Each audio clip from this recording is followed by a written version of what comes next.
Laura. Right, we'll make a start. Good evening and welcome to tonight's meeting of the Rushcliffe Borough Council Planning Committee. My name is Councillor Richard Butler and I'm the chairman of the committee. And with us in the meeting tonight, and incidentally we're all working from primarily our home location, so please bear with us regarding technology. But at the meeting tonight, I also have Councillor Mrs. Stockwood, who is the vice chairman of the committee. Councillors Clark, Goland, Healy, Mason, Major, Murray, Purdue, Horan, Thomas, and Councillor Verdi. And welcome to Councillor Mason. This is your first meeting here at the Planning Committee, so I hope you, well, I'll say enjoy, but you know what I mean. Hope you enjoy being on the committee. Professional officers with us this evening. We have Mrs. Sells, who is the Borough Solicitor, Mr. Pegram, who is Service Manager for Communities, and Mrs. Dodd, who is the Principal Area Planning Officer. So welcome everybody, and we'll go into the first item on the agenda, which is, do we have any apologies for absence or substitute members, please? Thank you, Chairman. No, we don't have any apologies this evening, thank you. Thank you.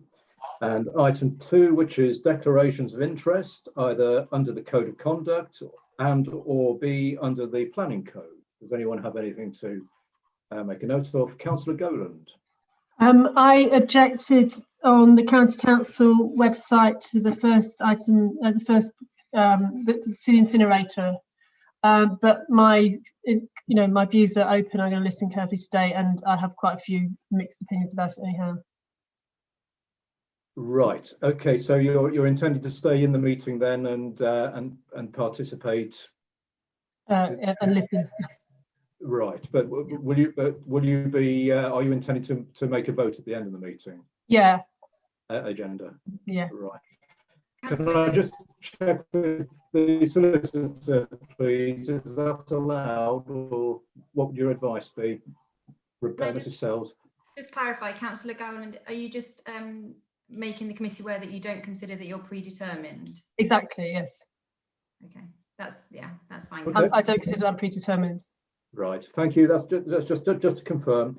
And any other declarations? No. Okay. Thank you. So we go on to the minutes of the previous meeting held on the 10th of September, which, if you remember, that somebody said, "Oh, this should be a short meeting tonight. There's only 2 items on the agenda," which is always a fateful thing to say because it turned out to be one of those challenging meetings from certainly from a technical point of view. We had to delay things for an hour, and then the internet took a dislike to me and kicked me out for a while, but we got through it. So for those of us who were at that meeting, are we happy to those are correct minutes? I think we are. Yes, thank you. So we'll now go on to the first of tonight's planning applications. We do have a busy agenda tonight, certainly compared to the previous meeting I've just referred to. So it's probably wise for us to please bear that in mind as we discuss all the applications this evening. And the first application is from Uniper UK Limited, and this is at Ratcliffe-on-Soar Power Station. It's proposed development of the East Midlands Energy Regeneration Centre, which is a multi-fuel energy recovery facility recovering energy from waste material and associated infrastructure. Now, this is slightly, from the Rushcliffe's point of view, is a slightly different application from normal, because what we're deciding tonight is what our response to Nottinghamshire County Council will be on this, because the actual decision-making authority for this planning application isn't us, isn't Rushcliffe, it's Nottinghamshire County Council. I'm sure you're aware of that, but I just need to clarify that point. So if we could start off that, I think Mrs. Dodd, I think you're talking us through this, please. Thank you, Chairman. Can everybody see the presentation? Is that coming yes, through, really? Yep. Superb. Thank you, Chairman. Councillors will be in receipt of some late representations for this item, so you should have all had those. And just to reiterate again, Chairman's point that we are a consultee on this application and the Nottinghamshire County Council is the determining authority. So it's a slightly different recommendation to usual. Okay. So the application before you tonight is for a multi-fuel energy recovery facility, recovering energy from waste material and the associated infrastructure that requires.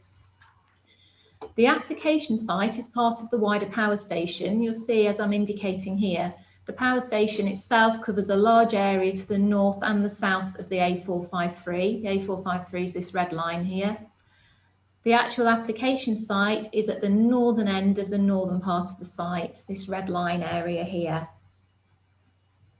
I'll take you through some site photographs to begin with. So these photographs are taken from roughly the middle of the site where there's currently an access road, and this is looking north towards the hills beyond which lies Thumpton. And we'll move around in an anti-clockwise direction. So you can see further there the hills that screen the site partially from that direction. We have a gypsum silo building there, one of the larger sort of silo buildings on site that will stay on site. In the distance here, you can see conveyor belts which convey the gypsum to and from the railway line, and further south, which you can't see in the distance, is where the A453 runs, just to give you an idea of where you are on the site. Scrolling round, this area here is currently laid out as a contractor's car park. As you can see from the site photographs, it's not very well used at the moment.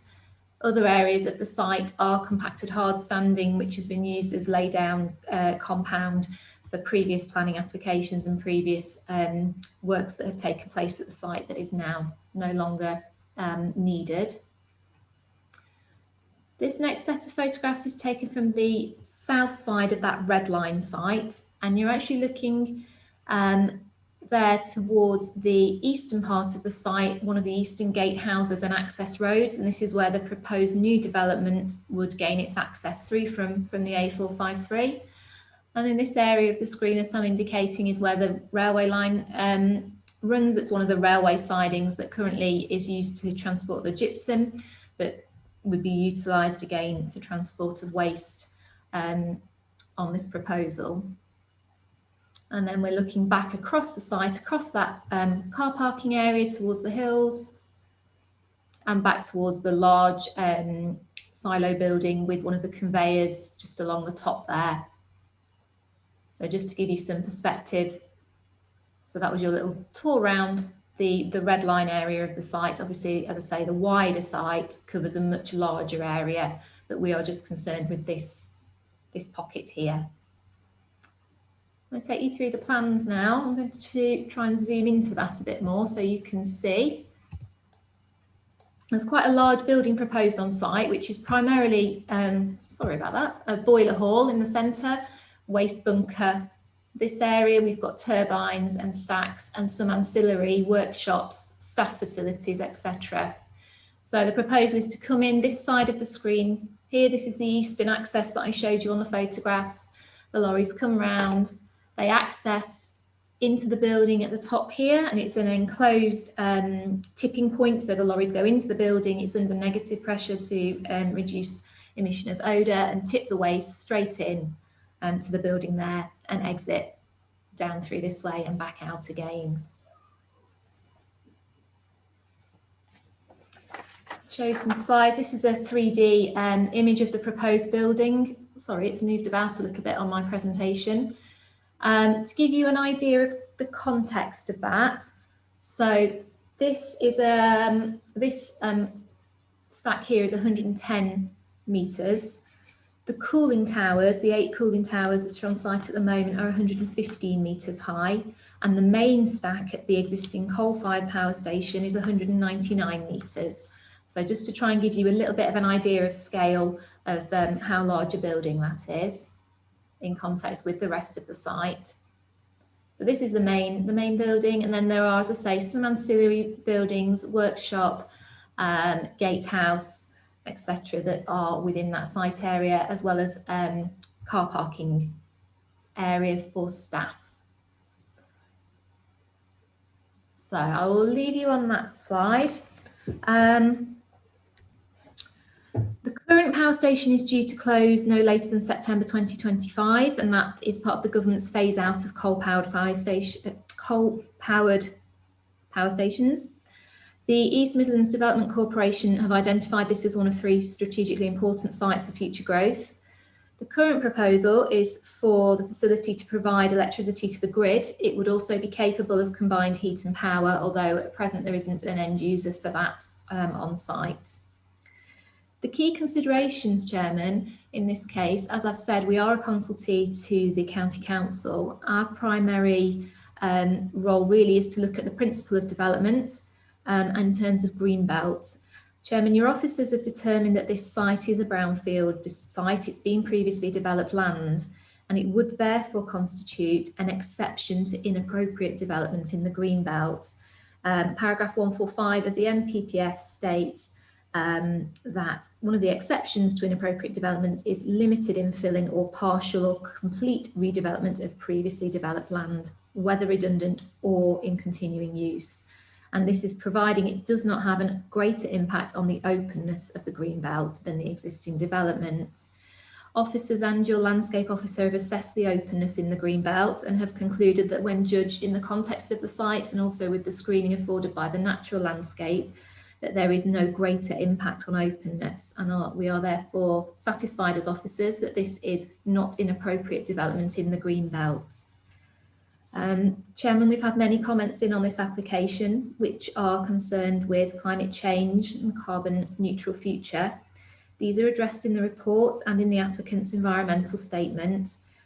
But I would draw your attention to policy 16 of the core strategy, which states that energy from waste can be used to generate renewable or low carbon energy, and does set out the criteria that we'll judge that against.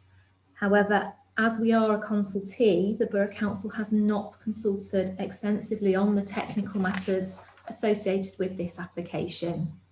So the matters of noise, odour, traffic generation, health impacts, waste hierarchy or availability of fuel waste are addressed only briefly in this report. They are matters for the County Council as the determining authority to address thoroughly in consultation with technical bodies. As such, Chairman, the recommendation in this case, as I say, is slightly different to usual in that it is recommended that the Nottinghamshire County Council be advised that the Borough Council does not object to the development, subject to the County Council being satisfied that the proposal accords with the relevant development plan and that all other material considerations can be satisfactorily addressed. And that does include all those issues that we've raised: odour, air quality, pest control, health impacts, pollution, contamination, traffic generation, landscaping, availability of waste and impact on heritage assets. Thank you, Chairman.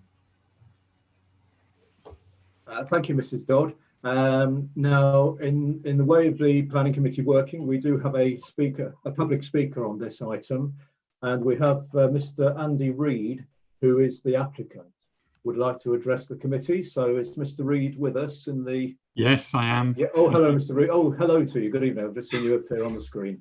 The way it works is you have up to 5 minutes to address the committee. It's not a two-way dialogue. It's literally just you talking to the committee, and as soon as you start speaking, the 5-minute countdown will start. So as soon as you're ready, we're here. Thank you.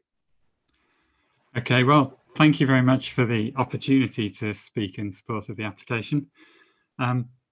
Before I speak on the specifics, I do want to say a few words on the context. We've been working with Rushcliffe Borough Council and with Nottinghamshire County Council and other stakeholders for some years to work up the right redevelopment plan for the site as a whole. And we do now have very exciting plans coming forward with the Development Corporation led by Midlands Engine, Sir John Peace, and I'm sure you're aware of that, with the potential for, you know, potentially 10,000 jobs or more on the site as part of a wider plan to give a significant economic boost to the East Midlands in general. That's the sort of wider vision for the site, attracting industries, attracting high quality jobs. And we do see this planning application for the Emerge power station as a stepping stone, as an enabler. You know, the site has good transport links, it has good space, it's well located in the country.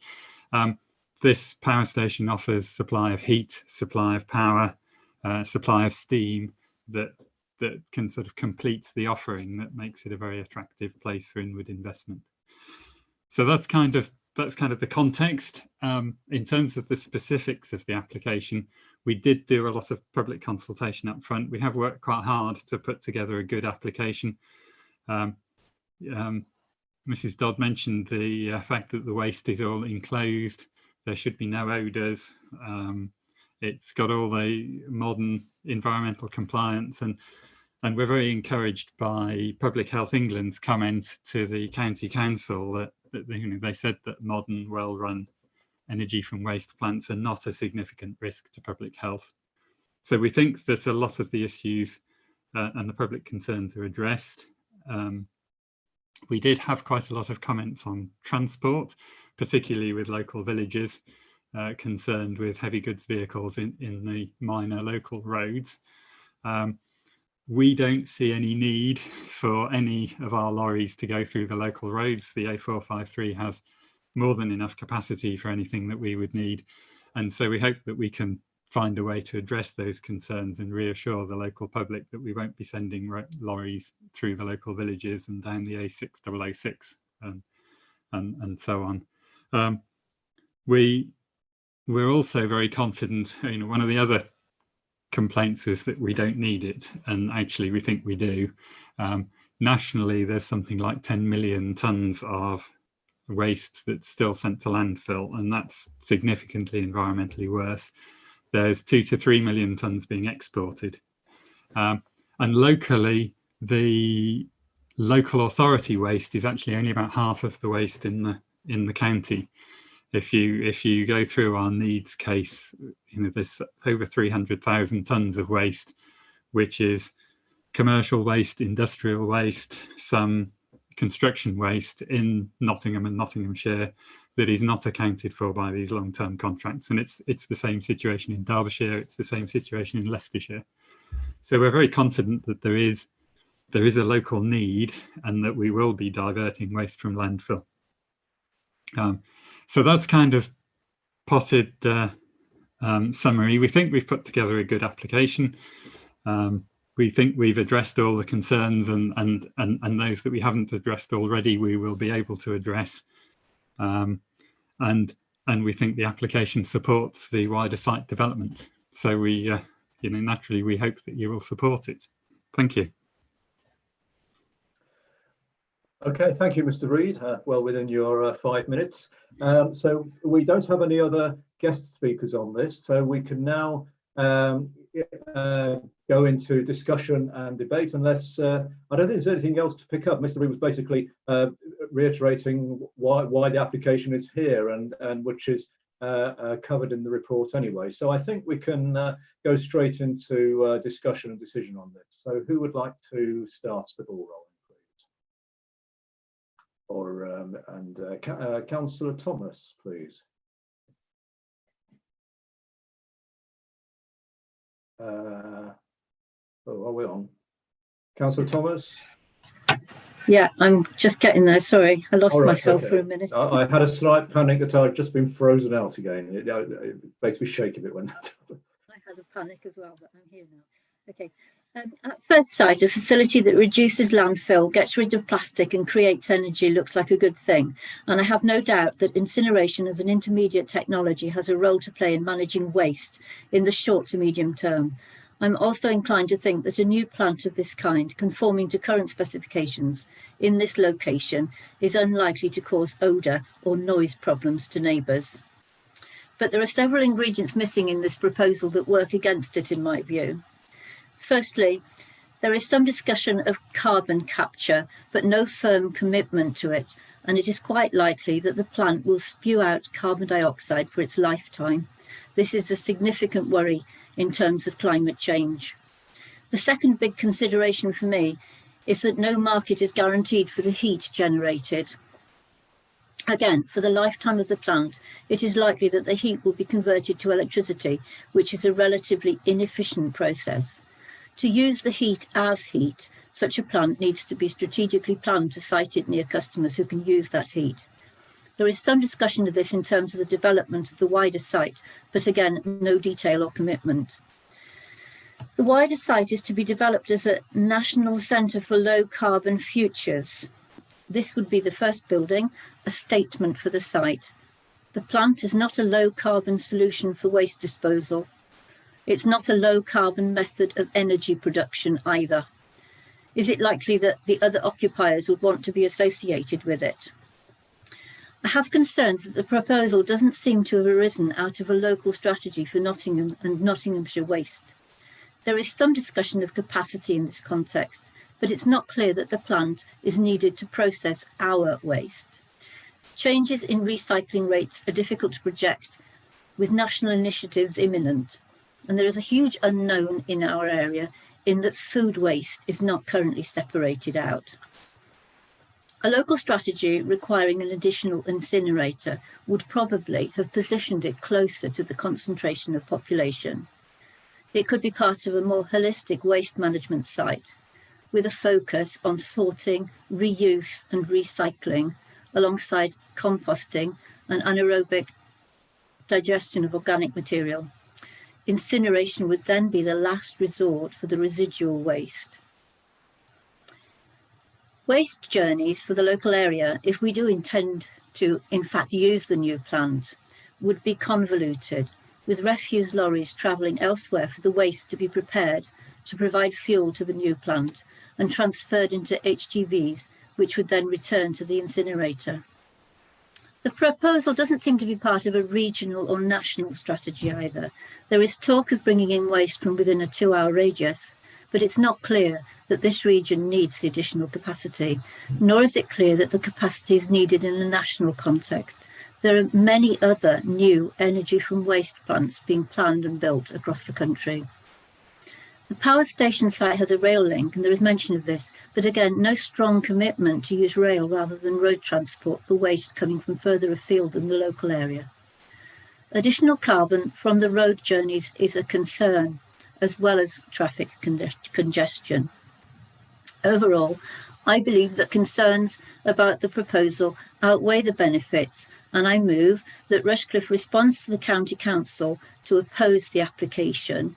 If anyone will second this motion, I request a recorded vote on it. Thank you, Chair. Right, thank you, Councillor Thomas. And your points are noted. And so you are making a recommendation to go against the listed recommendation to not approve, basically. So do you have a seconder for that? No, I don't see a hand. I'll second it then. Oh, right, Councillor Golan, you're seconding that. Do you want to add anything to Councillor Thomas's comments? Well, okay, yes. So I genuinely came into this open-mindedly. I live near the East Cross incinerator, so it's in my personal interest possibly for it to close down. I'm very much in favour of developing brownfield sites, and I'm very much in favour of reusing the existing grid connections at Radcliffe on Soar. This is, all good. I also accept that energy from waste is a potential source of renewable low carbon energy, at least in the short term. But the problem with this, as I can see it, is that the heat generated is not going to be used sufficiently. There's a reason that East Cross is in the city centre. It's a problem that East Cross is in the city centre, but there's a reason, because the heat can be recaptured. And as Councillor Thomas said, and I hadn't picked up, where's the carbon capture? If this was linked to a recycling plant directly, I would be more convinced. And it would also make it a much better source of jobs, because at the moment, the speaker mentioned the number of jobs planned on the site, but this is not contributing to jobs in any substantial sense. And that's really where I come to it, my problem with this site, because I had first heard about this at a meeting in the council offices when this was presented to us. And this strikes me as turning us into the centre for waste disposal, for the whole of most of the England. You know, 2 hours radius from Radcliffe on Soar is a large part of England. And I don't think Rushcliffe wants that. You know, if we want this to be a world-leading centre in the middle of the edge of our county, or just outside of Borough, the edge of our borough, we do not want it to be causing, you know, waste recycling for the whole of the UK in our borough. Okay, Councillor Gallner, thank you. Well, you made a very interesting point there about the fact that there's one of these incinerators not too far away from us, as you say, near Lady Bay, just the other side of the Trent, yes, just across the other side of the river, and it's been there for many years. So the technology is not new, but of course it is being updated, and as we've heard and read. But does Mrs. Dodd, I think you're indicating to, are you indicating to speak there? Yes, could I come back on a couple of yes, points? I was going to, well, possibly yes, help I was going to clarify. ask you to do that. Yeah. Would that be okay? Thank you.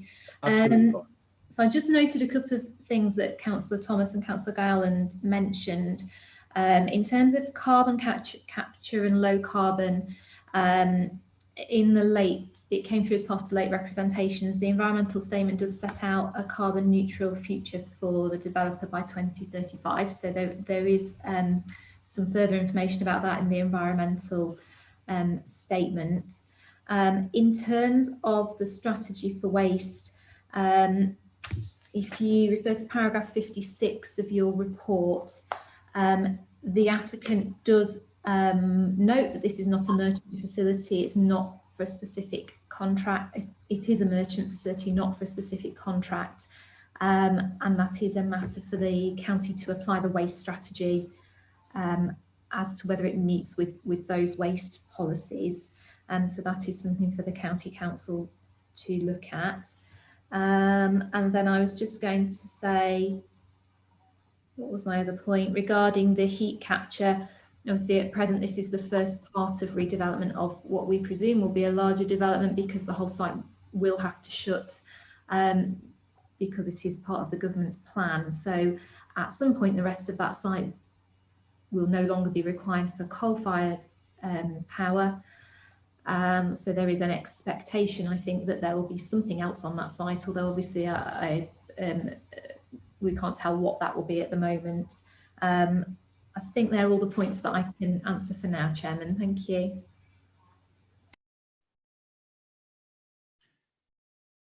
Vice Chairman, I think we've lost the Chairman at the moment, have we? Oh, here he comes.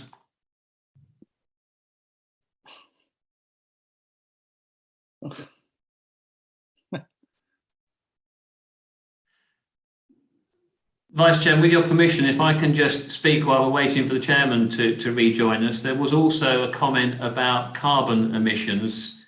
I've got the some of the supporting documentation up on my other screen in the room here. My reading of it is that effectively all of the emissions would be treated. And as I say, my reading, that would include treating, obviously, to reduce any carbon emissions from the plant. Thank you. Thank you, Mr. Pegram. I was cut off just for a moment or two then. It wasn't anything I did, it just froze on me. So apologies for that, everyone. Hopefully we're all back together again. So Mrs. Dodd, you picked up on some points from Councillors Gowland and Thomas, and Mr. Pegram, I've just heard the end of your comments there as well. Right, does anyone else wish to come in on this?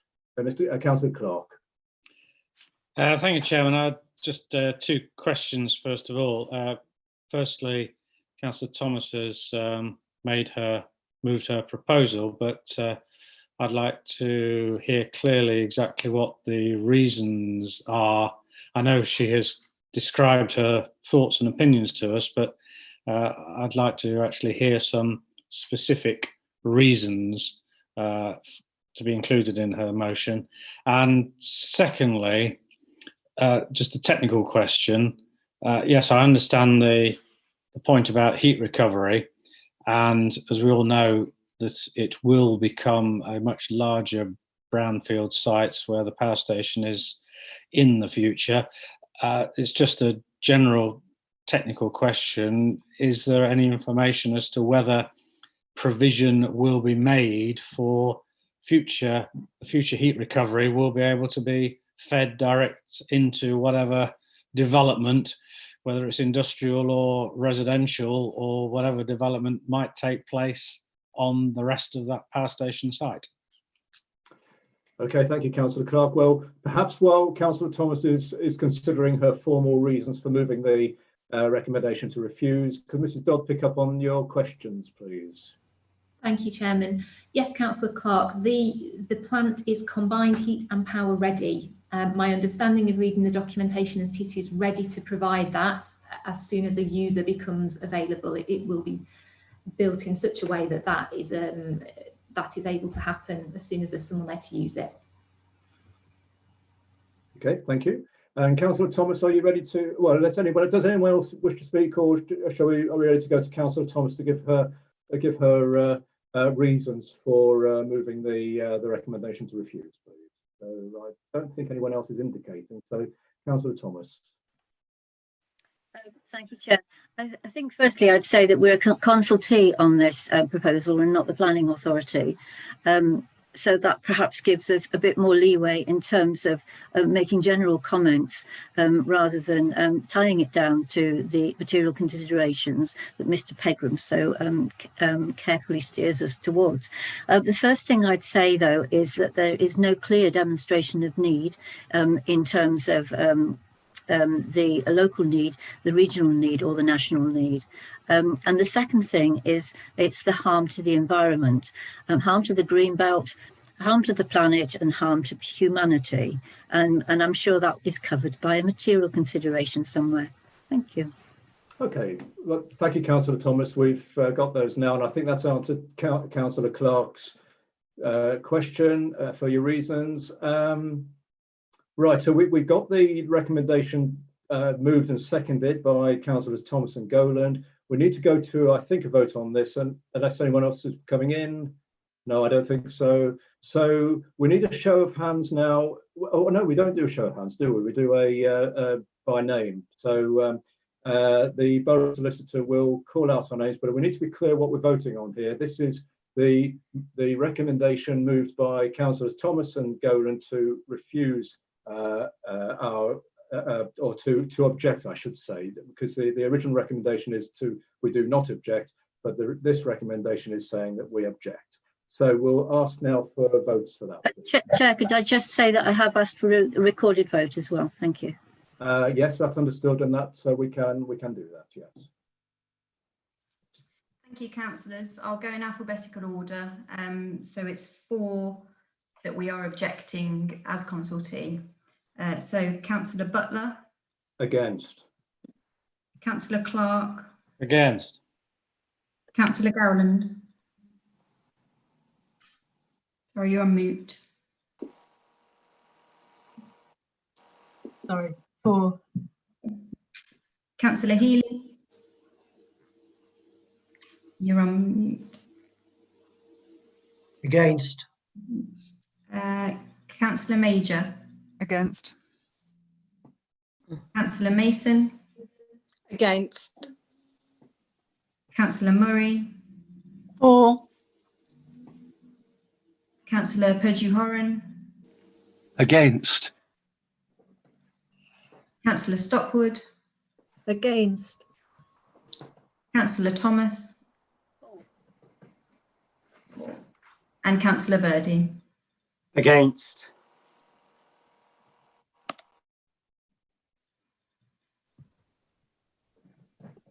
You're on mute, Chairman. Chairman. Thank you, Councillor Clark. Actually, I wasn't. I was just adding up my numbers here, and Mrs. Sells, I've got 8 were against and 3 in favour of that motion. Am I correct in that? Yes. Yeah. Thank you. So that means that recommendation is not approved. Councillor Thomas did ask for. Can I move the recommendation?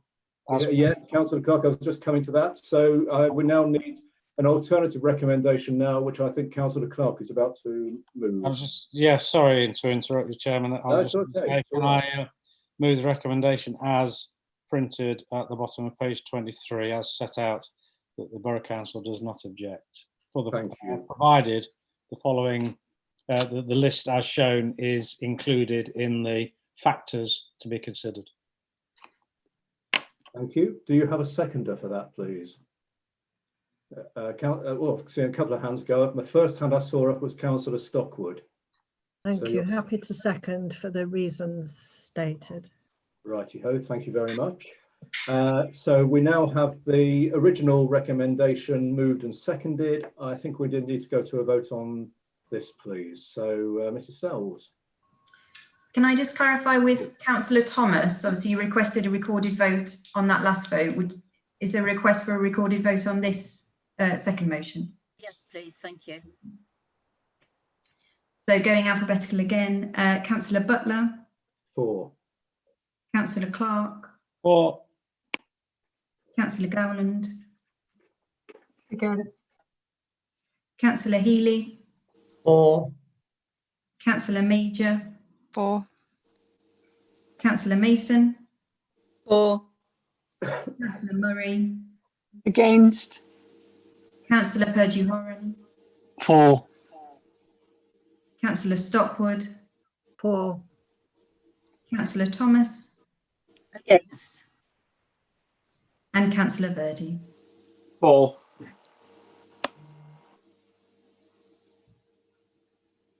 That's 8 for and 3 against, so the motion carries.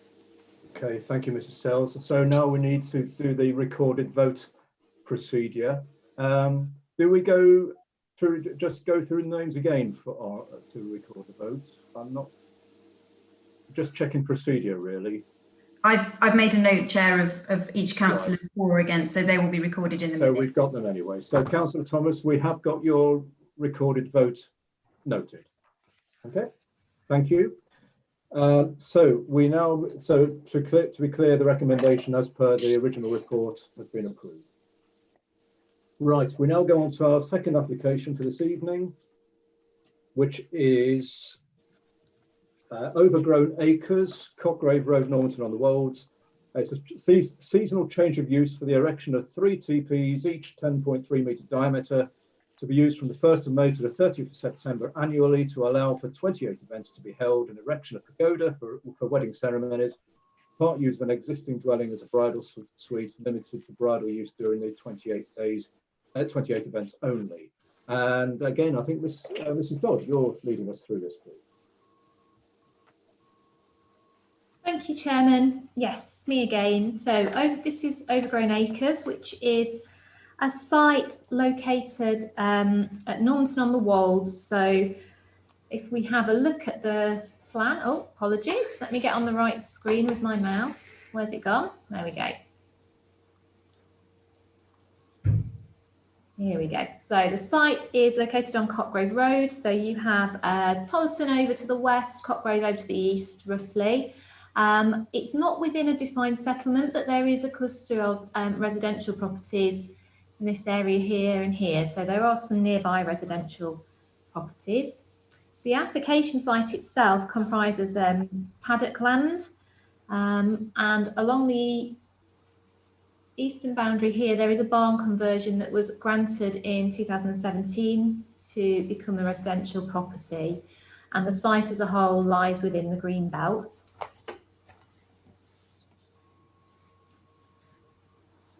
I'll take you through the photographs.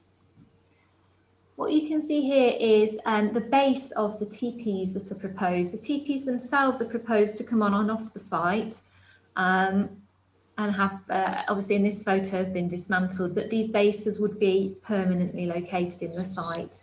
And this photograph here is looking eastwards towards the site boundary, and you can just make out the barn that's been converted in the background, and another similar photo. We're then looking over towards the western boundary of the site. Again, you can see the base of the teepees there and some other items. this is showing you the northwest corner of the site with a belt of trees that gives it some screening. As you can see, it is at present a very green and open site within the green belt. Then we're looking back towards the barn conversion.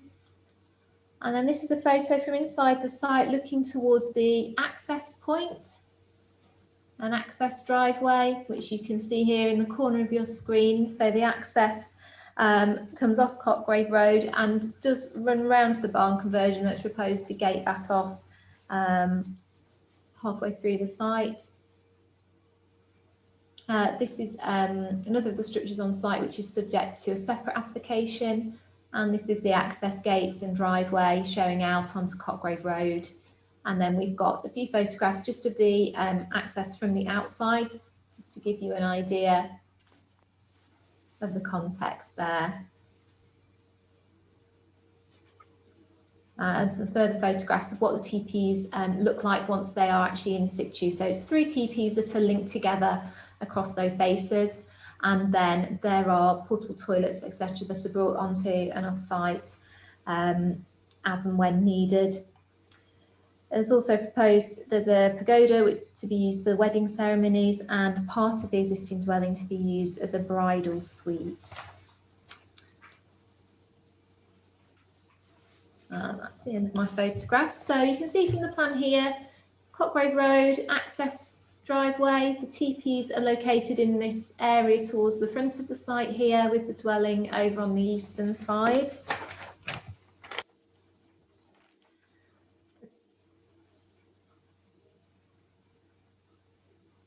That's a slightly more zoomed in that shows you where the proposed parking area would be. Proposed parking isn't to be hard standing. It would be marked out as a temporary means when events are taking place, and the rest of the time there wouldn't be any need for additional hard standing or permanent features to mark the parking areas.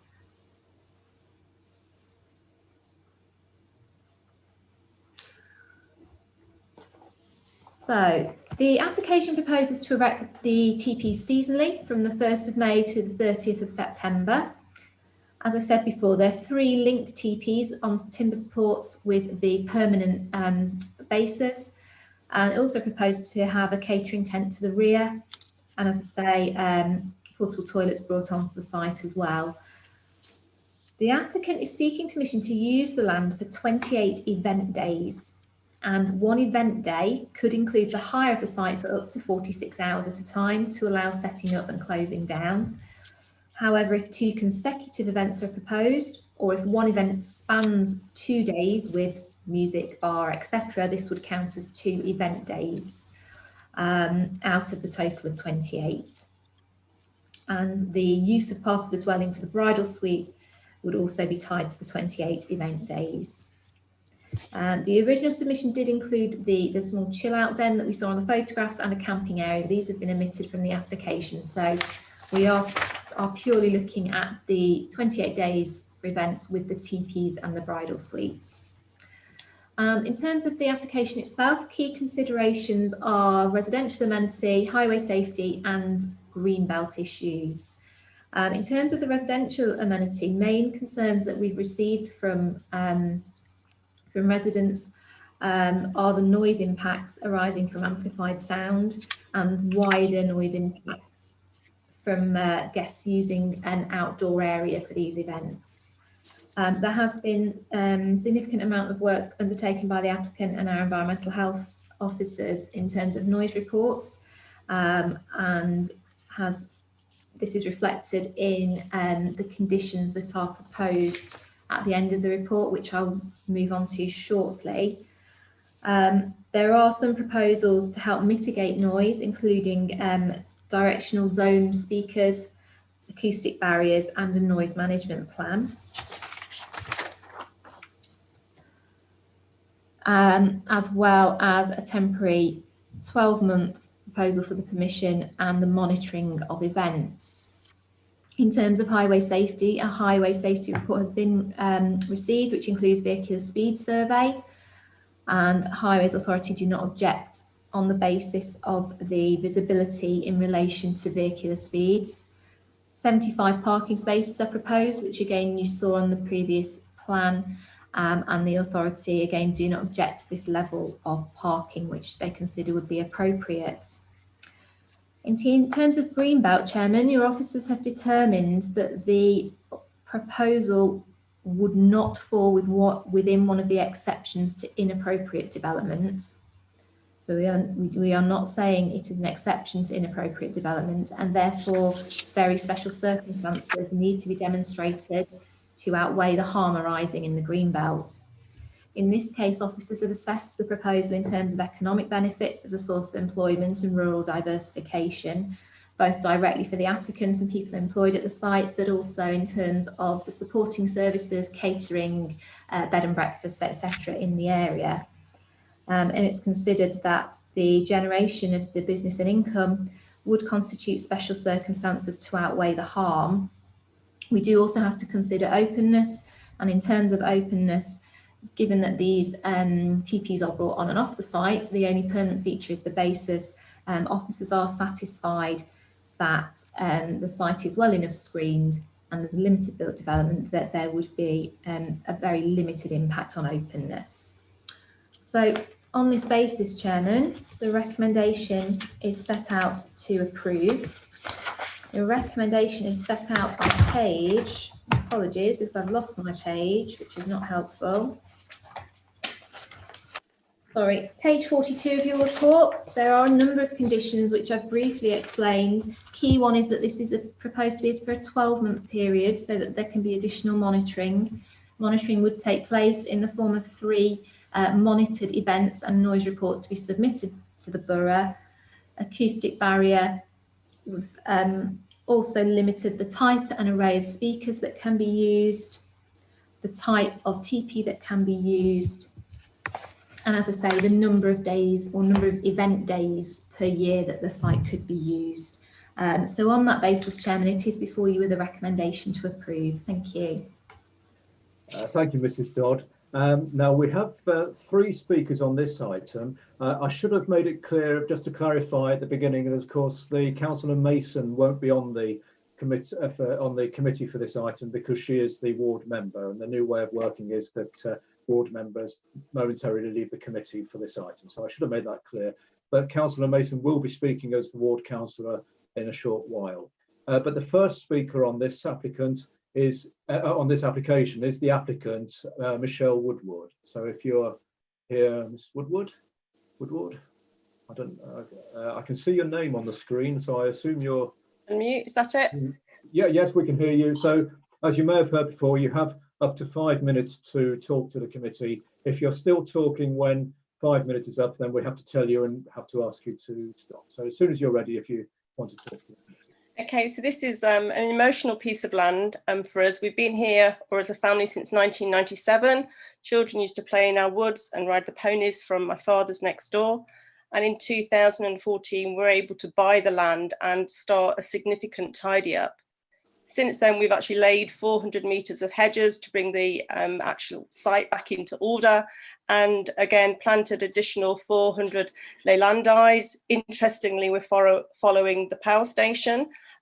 We chose leylandii. They absorb a lot more air pollution. They're several times more effective than oak in digesting smoke, dust and CO2.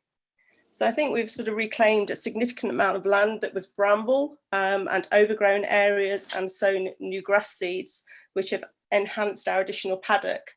I think it is worth raising that our horses go onto the wedding field in between events, so we carry on grazing the land with them.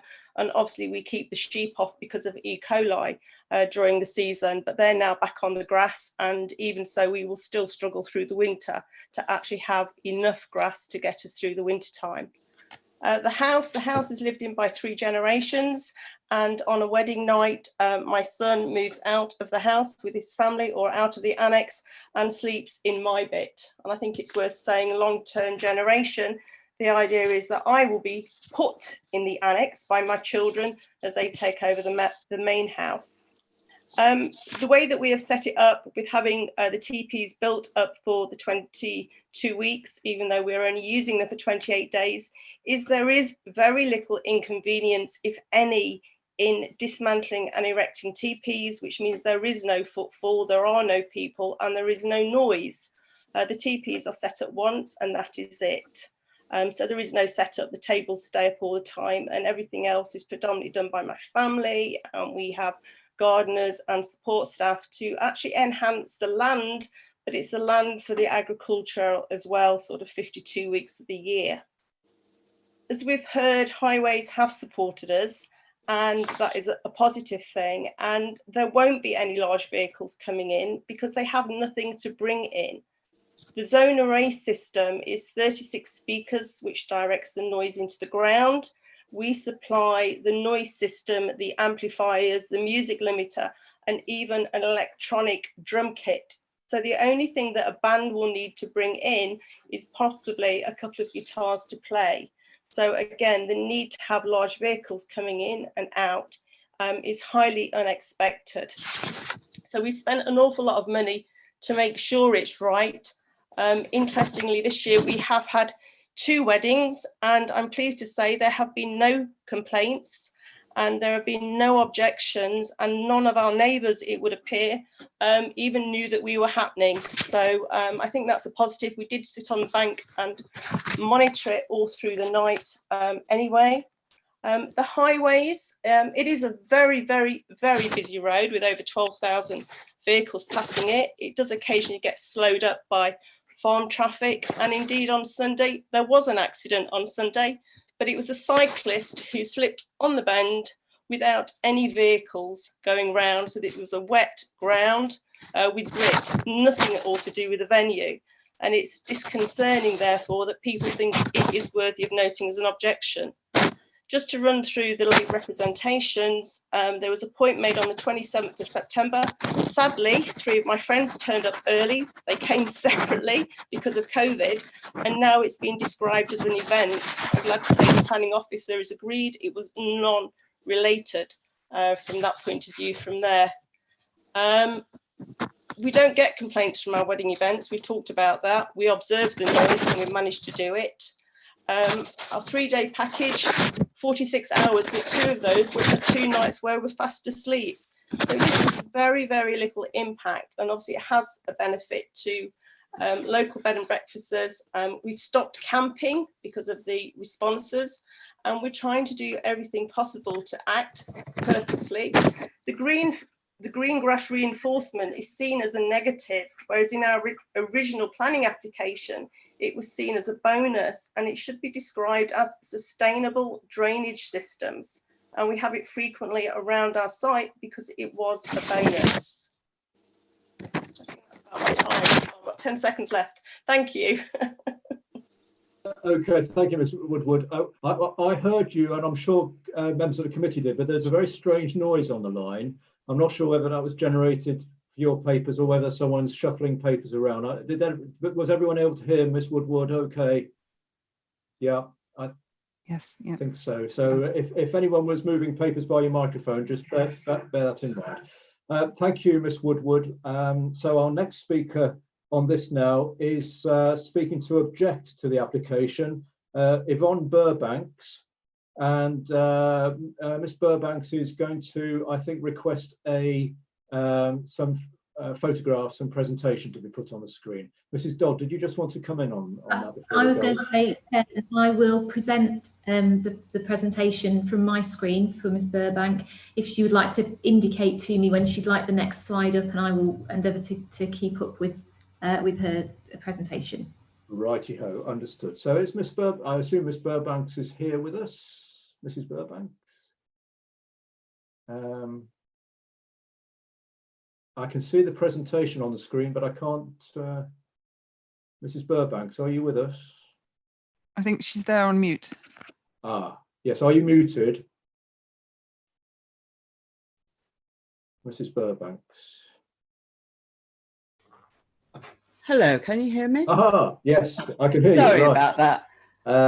Just a slight heart-stopping moment ago. It's right. So I'm sure we've just heard that you're going to ask for some slides to be shown. Yes. So when you actually start speaking to us, as with other speakers, you have up to 5 minutes to talk to us, and the clock will start counting down as soon as you start. So as soon as you're ready, you can start addressing the committee.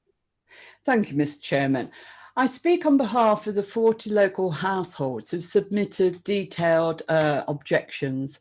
There have been no comments in support of this commercial development. Previous refuse applications stated intensive use would detrimentally affect the visual and rural amenities of the locality and would generate increased activity, noise, disturbance and traffic detrimental to the amenities of nearby residential properties and this rural area.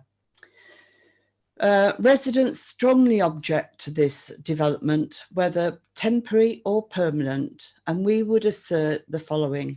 It is inappropriate in this residential area, contrary to the local plan. It is development in the Greenbelt, which isn't permitted except in very special circumstances. Harm to residents far outweighs any special circumstances.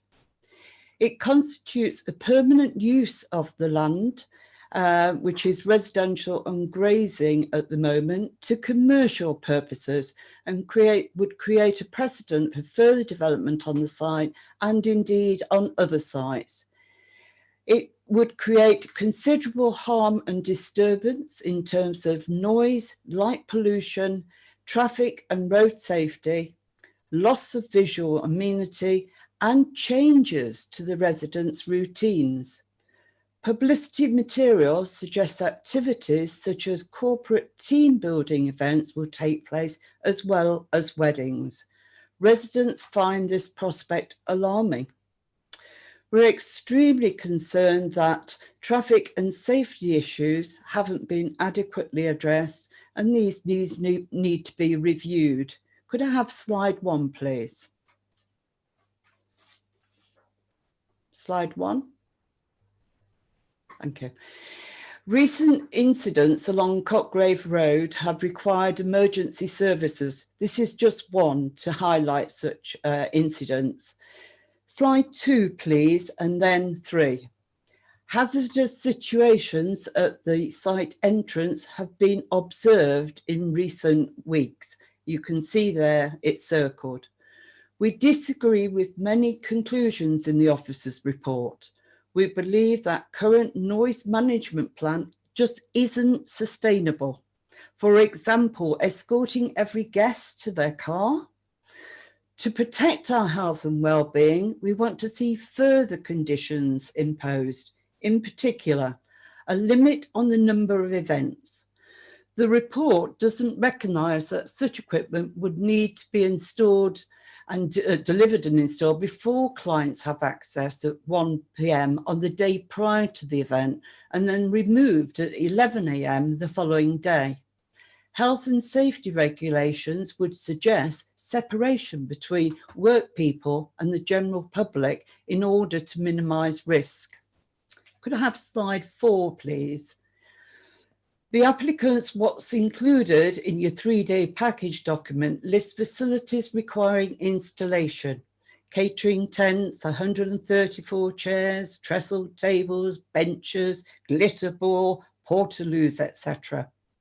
Without further conditions, 28 events as defined by this report will result in 84 days of disruption for residents, meaning we would suffer extensive disruption every weekend, plus some midweek events over the best months of the year, May to October. This is excessive. Residents require a condition that recognises an event package covers 3 days and to reduce the intrusion 9 packages over the 5 months. We would also seek a limit on lighting. The effect of light intrusion isn't considered in the report. 30 seconds. The site is situated in a small residential community with no street lighting along the road and at Clipston. There'll be considerable impact. Could I show slide 5 and 6, please? Extensive festoon lighting around the site and entrance and the reflected light from the disco ball in the open fronted teepees will cause light pollution, affecting the normally dark sky that we enjoy. Residents need a condition limiting the number of vehicles and the amount of on-site lighting to protect our well-being. Thank you. Right, thank you, Mrs. Burbanks. And that was, we saw the slides and we heard you very clearly, and just on 5 minutes as well. So thank you very much for addressing the committee. We now have the ward member, Councillor Debbie Mason. Someone's beeping. And so, Councillor Mason, as soon as you're ready, you can address the committee, please. Okay, thank you. Well, as you can see on the actual papers for the meeting, there was various reasons for my objection in the beginning, and I'm afraid these haven't gone away. I still feel that there are these issues. Noise, yes, maybe they have drop fronts to their teepees in the colder weather, but if we have a good summer, you will see in that photo, which I thought was very good and reflects what can happen, that you have numerous young, older, mature, all age groups outside. They are not in the teepee and contained. And we all know that after a few drinks, voices become louder. So it depends when you look at some noise complaints, and there haven't been any this year because there hasn't been any real large congregations and a large amount of people. So I do feel that noise may not be, but there is potential there for severe disruption. And I think that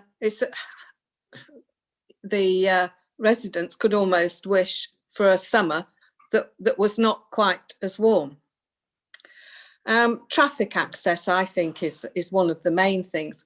One of my objections, and I have to say I could not understand why Highways said that it was all right, was actually the access off the road is very small.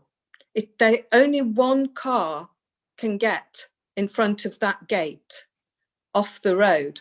The rest, if there are 72 cars arriving at the same time or within the 20 minutes, they can't all get in. On that occasion that we saw the photo where the cars were on the road, the gates weren't closed. It wasn't even an event. And I do recognise that they've worked very hard to make sure that those gates are open, as has, I don't think it's been said so far, but from anywhere in the world by phone. But it's the people on the site that has to open it, because they're going to be there to say hello to all the guests and everything else. So I do feel that access is not appropriate at this time. And I think that it would be far better if there was more of a lead-in onto the site to get vehicles off the road. If something is coming from Plumtree and vehicles can't get on, that is what happens, and that is the photo you saw. And people get very frustrated because they're coming quite fast along there, not doing 40 miles an hour. So that is another problem that I do have with that. I would ask, if this goes through, that some way that access can be made better so you can get more cars off the road at appropriate times. The other thing is that once you get through that gate, if you look at the actual map of it, there is a bend. You go straight in, but then there's a bend. Well, if there is a vehicle coming out, no matter how even if it's a transit van, it's got to get round that corner, and it would be quite difficult, I believe, for two to pass. So that would cause another reason for traffic behind the one coming in to be, well, cause quite a disturbance and possibly an accident. Also on that site, it's very near the T-junction on to Cockgrave Lane. And when you come along Cockgrave Road from Cockgrave, yes, there is a rise, and then it comes down, and they do come at a terrific rate. I go there most days onto that T-junction and find it is a challenge. So I believe that with that T-junction being so close and all that, I am really surprised, or perhaps not, that the highways would have said it was okay. And then just environment for outdoor events and Greenbelt and on the edge of Tollerton. Okay. My time is up. Thank you very much. Yes, thank you, Councillor Mason. Well done. So we've heard now from Ms Woodward, who is the applicant, who gave us some of the background to the site and the family details, and also told us about planting of trees that's also that she's arranged, and the fact that the land is also used for horse grazing and sheep grazing. And she also explained the sound system, how that works, and also the comments that about vehicles. She told us that management is in place to deal with people coming in and going out and parking. She also told us there have been 2 weddings this year and had not received any complaints. And she also pointed out that it's a busy road, but people got in and out okay. Then we heard from Mrs Burbridge, who is one of the households nearby, and she says there are 40 residents against this application. She referred to previous applications on the site that referred to or were deemed inappropriate for the site. She feels it's inappropriate use for the local area and is against the local plan and Greenbelt policy. And she regards, if this goes through, she thinks it will mean the land will be permanently commercial. And she's also worried that there may be other events as well as weddings. And also she reminded us about noise worries. And she considers that with the number of events allowed, but in reality, it's she thinks 84 days of disruption for residents or neighbours. And Councillor Mason is objecting. She says that issues have not gone away, and in particular she is concerned about potential noise, of music noise out of the teepee, but also crowd noise when people are out and about, especially if the weather is good. And she also picked up on traffic objections and observations, both with regards to access in and out of the site, but also told us about the danger and or the difficulties that people face on that road, and also the junction with Cockgrave Lane. I think that's covered all the points that our speakers made. So, Mrs Dodd, would you like to just pick up and comment on those, please, before we go to discussion? Thank you, Chairman. In relation to comments, I think primarily about the highways issues, we saw obviously the presentation from the member of the public, and also the ward member picked up on some issues there. The vehicle speeds and the access have been assessed by our technical consultee, the County Council, and they have judged it to be acceptable. They have recommended some conditions for that access to improve surfacing and also for the gate to be ensure it is opened, but we are guided by our consultee in this instance in terms of that side of things. Again, I pick up on the comments regarding noise and the issues with the openness of the teepees. This has been explored through the noise reports and modelled through noise data from the site, and this is one of the reasons why we do have some quite stringent conditions proposed in terms of further monitoring and a 12-month temporary period. I accept there have been probably very few events this year, and next year we hope we'll be able to see life a little bit more back to normal, but that will give us that opportunity to monitor perhaps a more normal situation before we come to any final decisions on the permanent use of the site. I think Greenbelt Issues we have picked up on, we have accepted that it is inappropriate development, but officers feel there is some special circumstances. I think they are all the points I can pick up on, unless there is anything I've missed from my notes, Chairman. No, I think those are the points that were raised, and I'm sure members will want to pick up on anything else. So now, members, it's over to you to start discussing and debating. Councillor Healy, please. Microphone. Thank you, Chair. Sorry. You've all had the papers. Just maybe a brief word on the site history. There's been numerous applications going back as far as 1992, which would have involved gatherings of people, numerous numbers. There was a proposal for a caravan camping park at one stage. There was then using the land as playing fields or a multi-sports pitch and so on and so forth. All been refused, primarily because of the objection of the neighbours. I'm surprised to hear the applicant say that there's been no objection from neighbours. I mean, we've mentioned 47, there's actually 62 in the papers complaining about all the inconvenience that this would bring.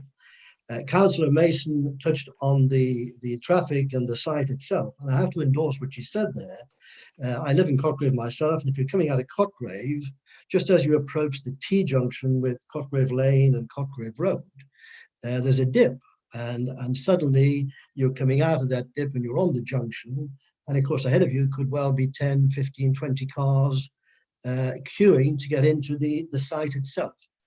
So quite clearly there are potential problems there. We've seen the photos of trying to get access to the site.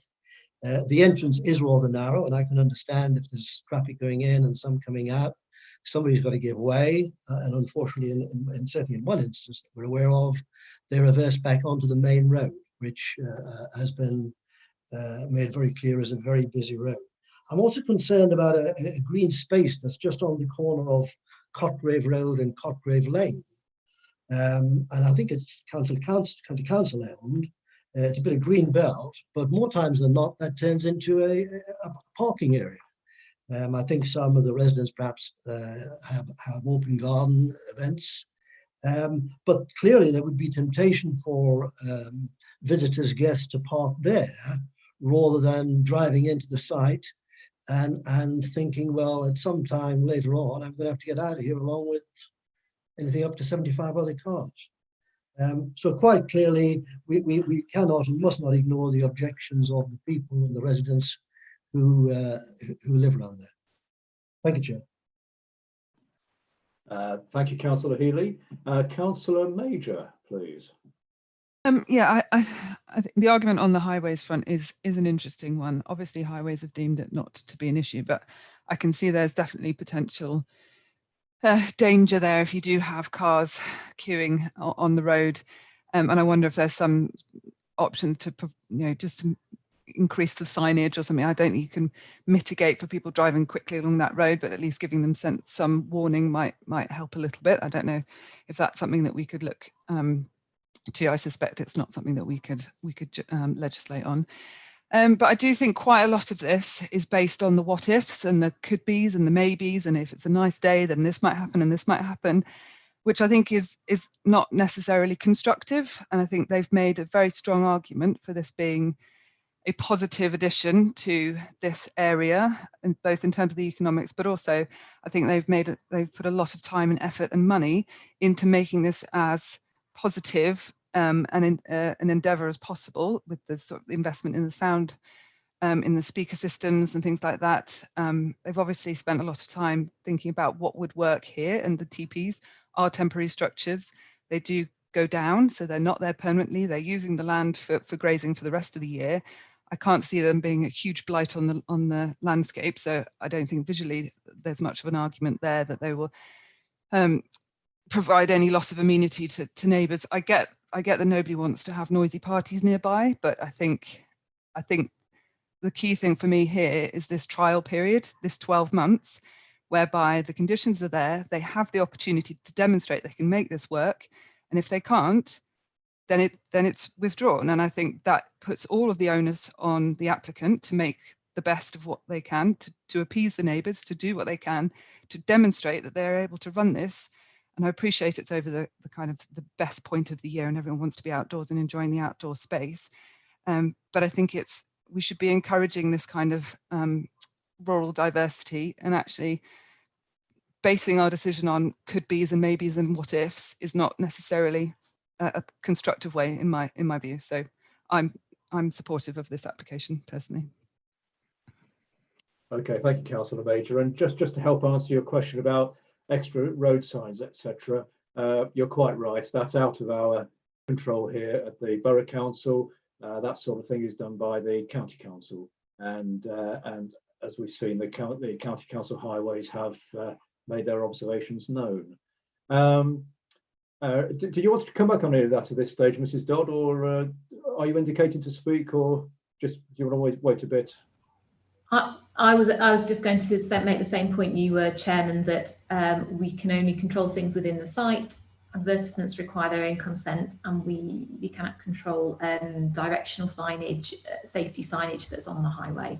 Was all I was coming back to say. Right. Thank you, Councillor Verdi, please. Thank you, Chair. My points really are an endorsement of what Councillor Major has just outlined.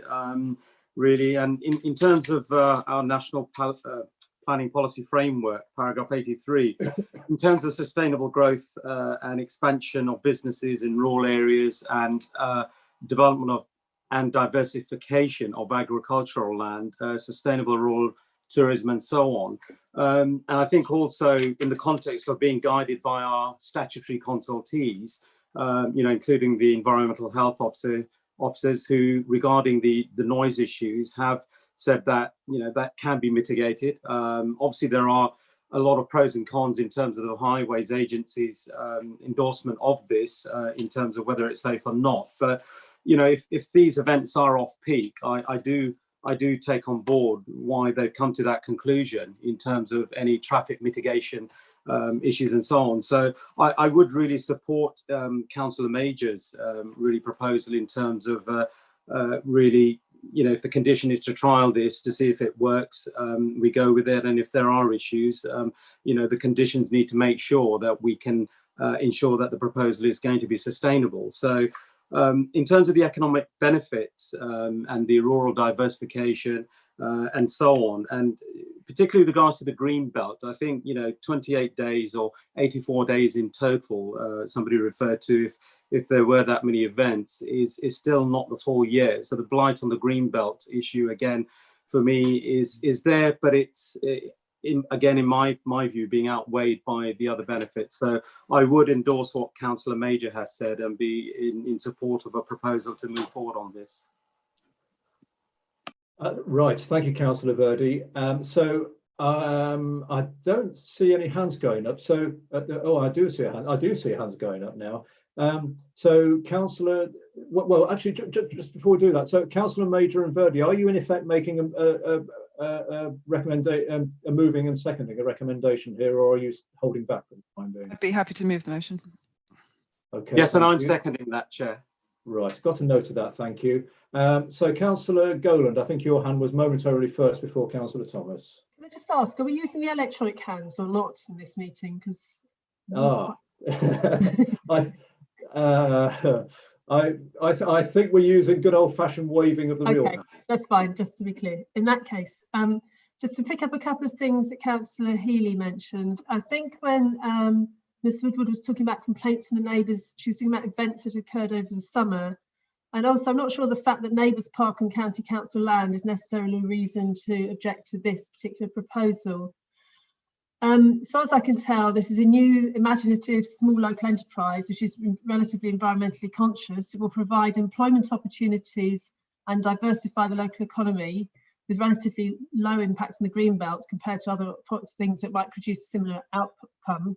And so I judge this corresponds to special circumstances in terms of the Greenbelt. They're using high-tech solutions to solve some of the problems anticipated, and we're only granting approval for 1 year. I'm quite interested to know what happens after that, how it would be decided what happens next.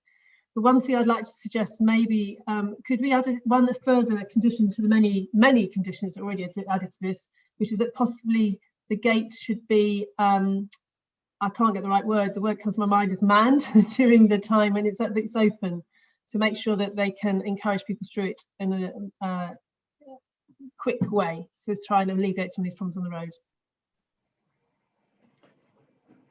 Right, thank you, Councillor Golan. Yeah, I think, I mean, yes, of course we can put extra conditions in, and so if we're minded to do that, it could be worded accordingly. So I think officers will be considering that as we carry on the debate here.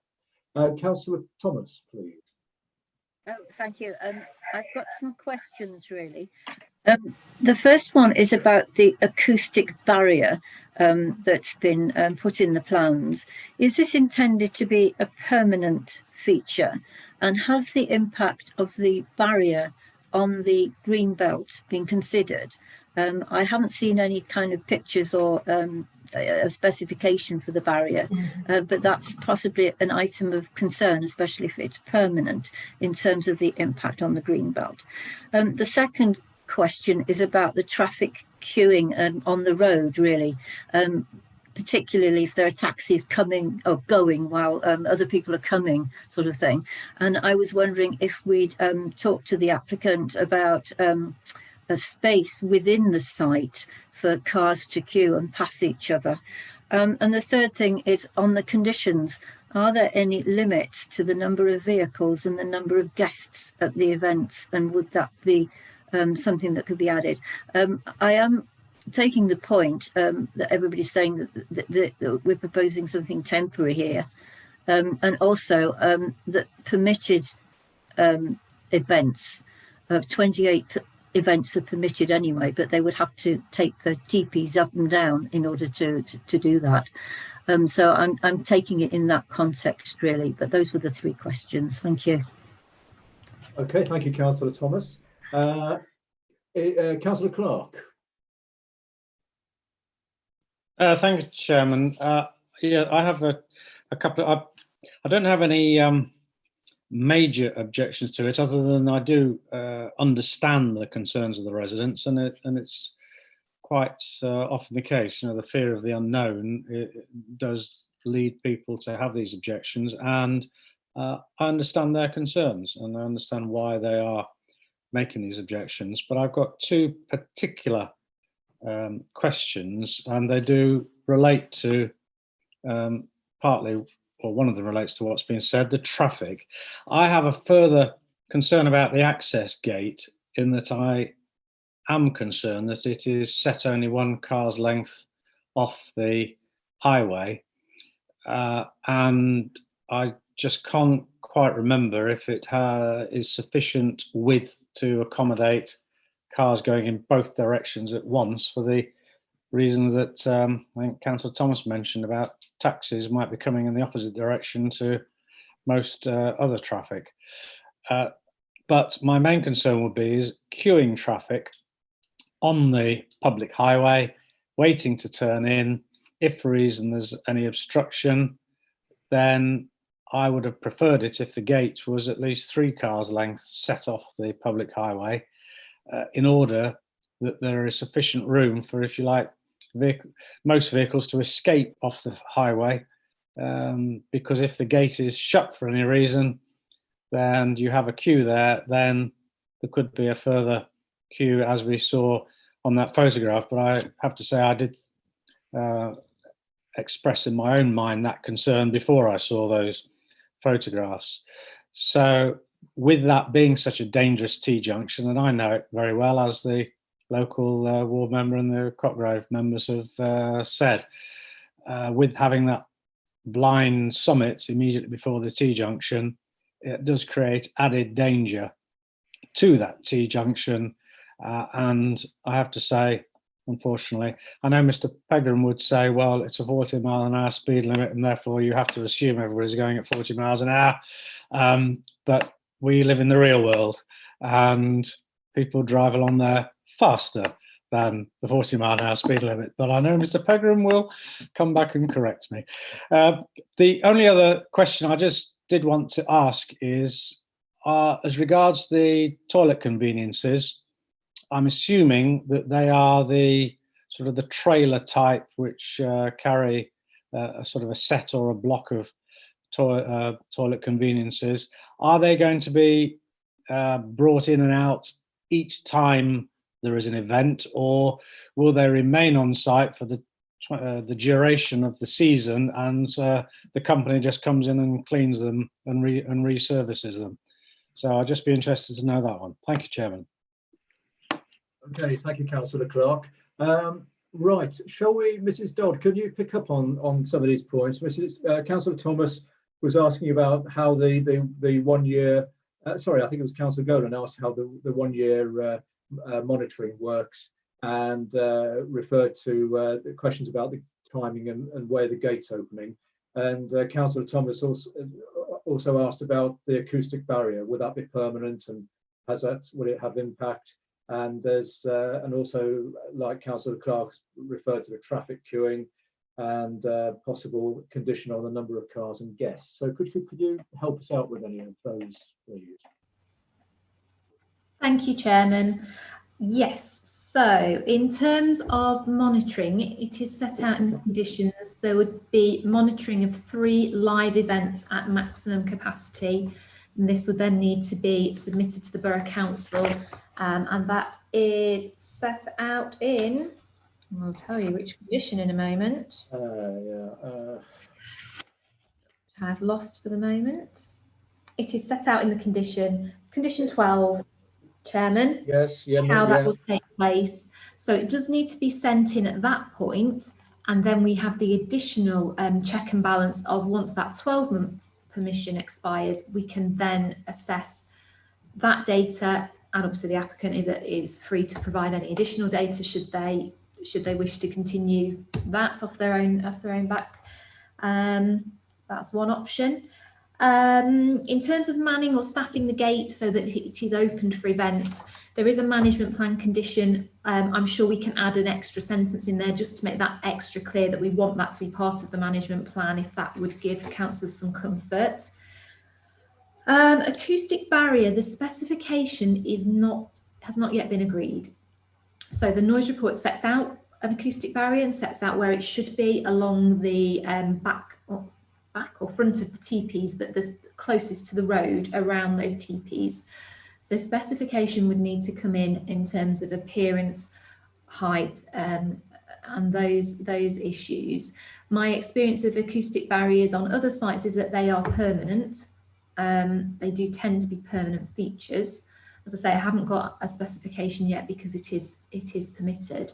Looking at the site photographs and the site, it is quite a well screened site. I don't think it would be beyond the consultant to design something that could be a well screened barrier, if that was a concern for members.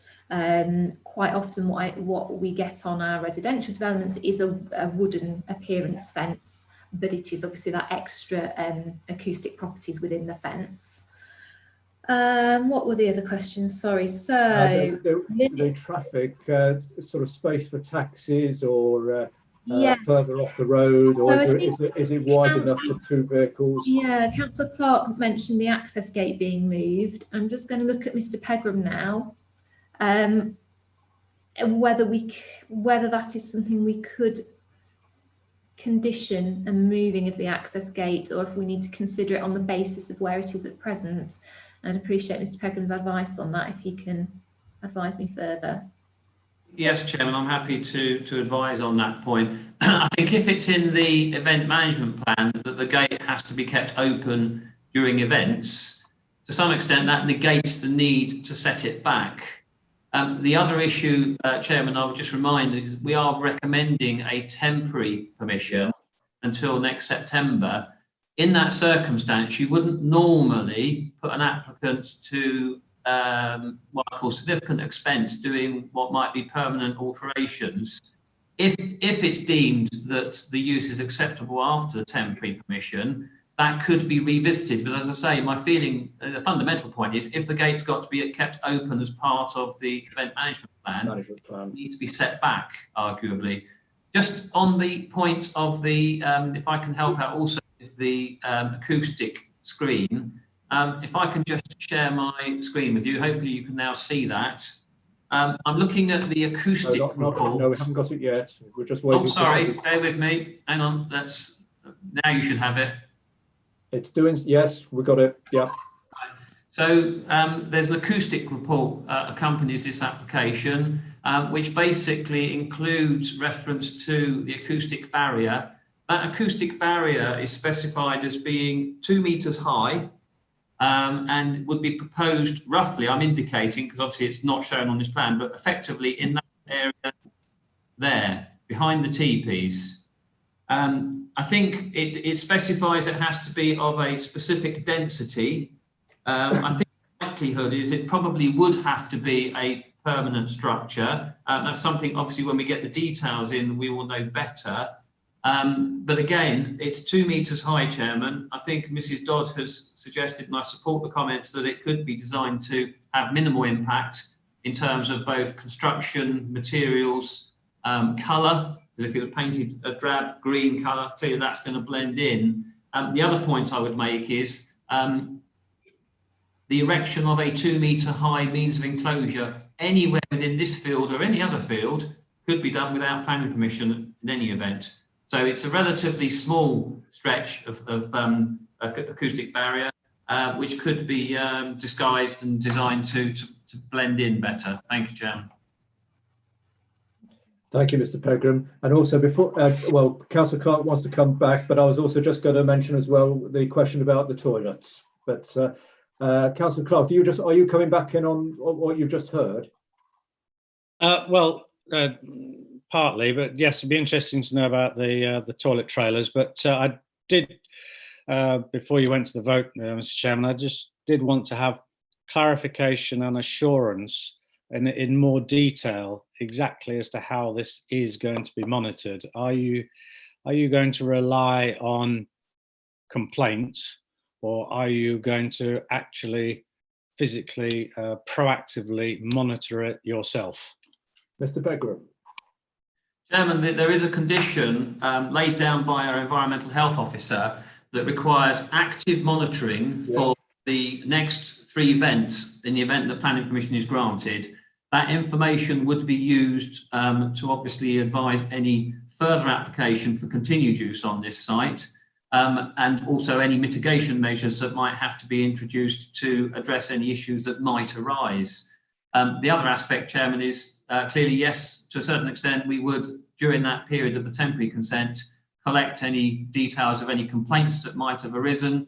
It may also be, God forbid, if there is any accidents associated with this, that they would be recorded, and the Highways Authority would then revisit that themselves as well. So it's a bit of both. It's a bit of active monitoring by us through the conditions, but also any reports of any concerns that might be raised by residents during that period. Thank you, Chairman. Thank you, Mr. Pegram. Is that helpful, Councillor Clark?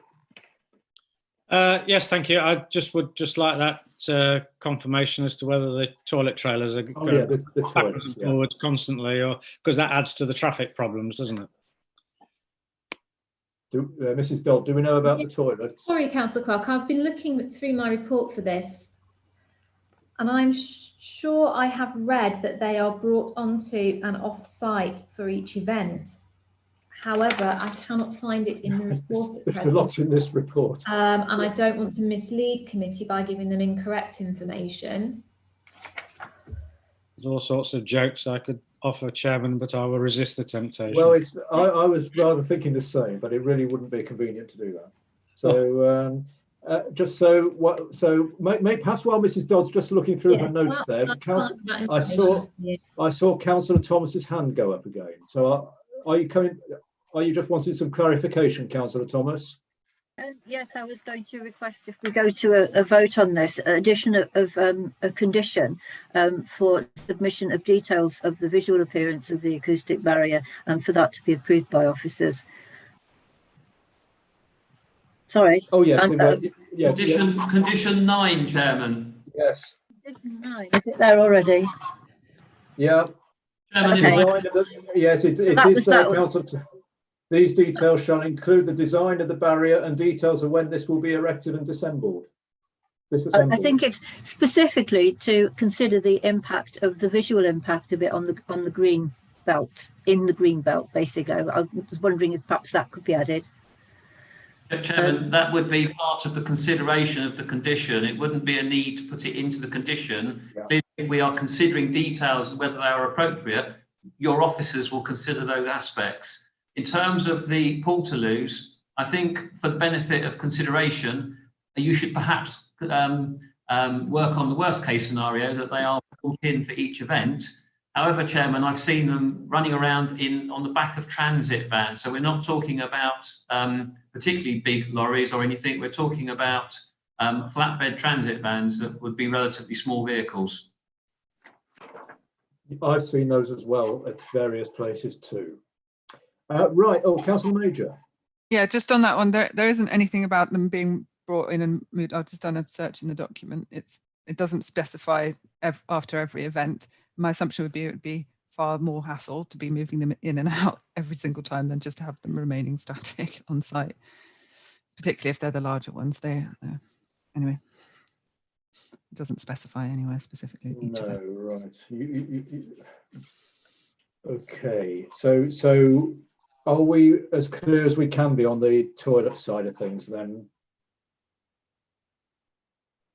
Yeah, apologies, Chairman. I can't find anything that that confirms one way or the other. As Mr. Pegram says, worst case scenario is that yes, they would have to come on and off each time, but it would seem to be common sense to leave it, to just have them serviced. And as we've heard with the other queries as well, if permission is given, it's still going to be reviewed over 12 months anyway on an active and also a responsive basis, and so I'm sure that could be included in that monitoring. Right, am I talking to myself here or is it frozen again? Right. Hey. Right. I think I've just lost. I just went offline for a moment. Then am I back on? No, we can hear you. We can hear you. Okay. It's the screen just froze on me. Right. Does anyone else wish to make any points, or are we ready for the formal move or recommendation and seconding? We heard from Councillor from Councillor. I've just lost my notes here. Yes, Councillor Major and Verdi. Councillor Major moved the recommendation to approve, and Councillor Verdi seconded that. Are you two happy to carry on with that proposal and seconding? I think Councillor Thomas wished to speak, Chair. Oh, right. Okay, Councillor Thomas. Thank you, Chair. I haven't found anything in the conditions about the limit on the number of guests or cars. That was the other point that I made that hasn't been covered. Thank you. Can we do, Mr. Pegram, can we do anything about the limit on number of guests and cars? Or is that Mrs. Dodds have got her hand up. I don't know if she's that way or that way, but Sorry, Chair, and sorry, Councillor Thomas, I had noted that and I didn't respond to you. We haven't conditioned limits of numbers of people or number of cars. There is obviously a limit on the number of car parking spaces, and I would suggest that capacity of the TPs themselves is probably limited. And self limits. We haven't set a limit. If the application does refer to necessary, I suppose we would be trying to determine what would be an acceptable limit on that site, and we don't have any data to help inform us on that. Sorry, Mr. Pegram's going to. Yes, Mr. Pegram.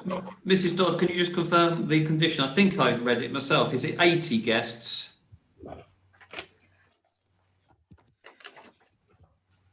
You say we did have a condition or we didn't? I thought we didn't have a condition. with guests. Okay. I think the other thing to note, Chairman, is uses of this nature. A lot of people would undoubtedly share vehicles because they'd want to drink. They've put a nominated driver. I don't think you'd get every guest coming in a car by themselves. So I think that in itself would to some extent limit the number of vehicles coming to and from the site. And we did see as well on the plans for parking area for up to 75, didn't we? Yeah, I may have read it in the design and access statement, Chairman, but I'm sure I've read somewhere a number of guests. But if you bear with me just 1 minute. There's reference in point 36, in paragraph 36 to 200, but that's not from right. us. That might have been where you saw it. That was a different, that was a part of the complaints, I think. Can I just say that condition 12 does refer to the maximum number of guests, but it doesn't say what it is.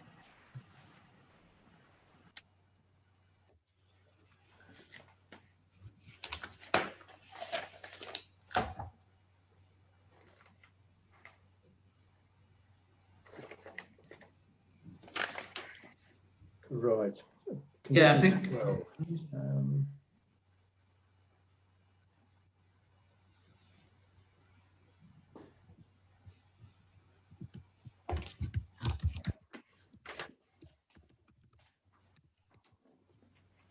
Actually, Chairman, yes.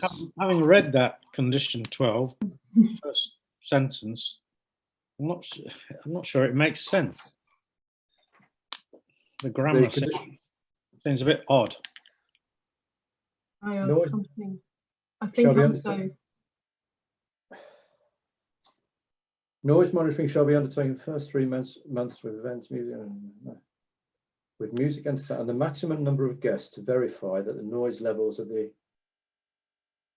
Well, that's specifically related to the noise, isn't it? The noise monitoring. And that's worst case scenario. So whatever the capacity is, they want to see it at its worst, don't they? The trouble is it might be quite hard for the owners to achieve that next year, because I suspect things might be running at less than full capacity. I mean, I don't know. I really hope they're not, but they may be. So maybe being quite so dogmatic about that might be tricky. And again, going back to what we were saying, that it's going to be monitored anyway, and if it's given permission, it's just for a year. Mr. Pegram. Chairman, I was sat here thinking, and Mrs. Dodd quite rightly said, we all hope that by next year we will be back to some sort of normality. Yeah. I think obviously I was thinking earlier while Mrs. Dodd was presenting, we are in a very strange time, and clearly if this application had been granted a year ago and we were monitoring it during the COVID period, it wouldn't give us a true reflection of the likely impact of the activity. Normally, the guidance is that where you're giving a trial period, you should only give one trial period, and then if it's acceptable, you give it a permanent permission. However, we could find ourselves, if we are still in some sort of restrictions this time next year, we could find ourselves at the end of the period reflecting on that and determining whether, in fact, we don't give it another permanent consent, but we could give it another temporary consent if that is deemed necessary because of the environment within which. Because of the situation. Yes. Yeah, I'm getting vigorous nods there from Councillor Clark, and in particular. Right, I have, unless anyone wishes to make any other point, I think we've covered the arguments for and against on this, and also the possible extra conditions and clarification. So are we all clear on that? Yep, I think so. So I think we've given it a lot of discussion and heard a lot. We better go towards a decision on this. So to confirm that the recommendation as per the report, but also with the additions we've discussed, was moved by Councillor Major and seconded by Councillor Verdi. So I think Mrs. Sells, you better start calling the registered names, please. Oh, Mr. Pegram. Sorry, just before we go for that vote, Chairman, we didn't really get a firm answer to the number of guests. I think I don't think we could put a condition on it. It'd be very, very difficult to monitor. The size of the TPs and the accommodation is to a certain extent self-limiting. And again, that would through in the monitoring, I think. And clearly with that monitoring, we need to know the number of guests that would be on the site. So if you can ignore my comment about 80, because I would not want any accusations that we'd misled the committee, it will be something that will be looked at through the monitoring. Thank you, Chairman. Exactly, and that's the important thing to remember, is that this is going to be monitored quite close, well, very closely. Councillor Clark, are you agitated to speak? No, okay.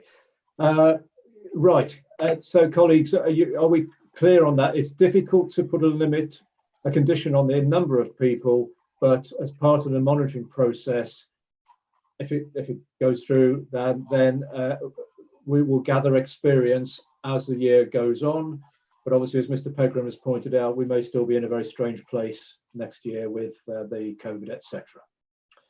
Right, Mrs. Sells. Okay, alphabetical again. Councillor Butler. 4. Councillor Clark. 4. Councillor Gowland. 4. Councillor Healy. Against. Councillor Major. 4. Councillor Mason. It's not in Sorry, on this one. it's on my alphabetical list. Sorry, Councillor Murray. 4. Councillor Purdue-Horan. 4. Councillor Stockwood. 4. Councillor Thomas. Was that a 4? You're on mute. 4. Thank you. And Councillor Verdi. 4.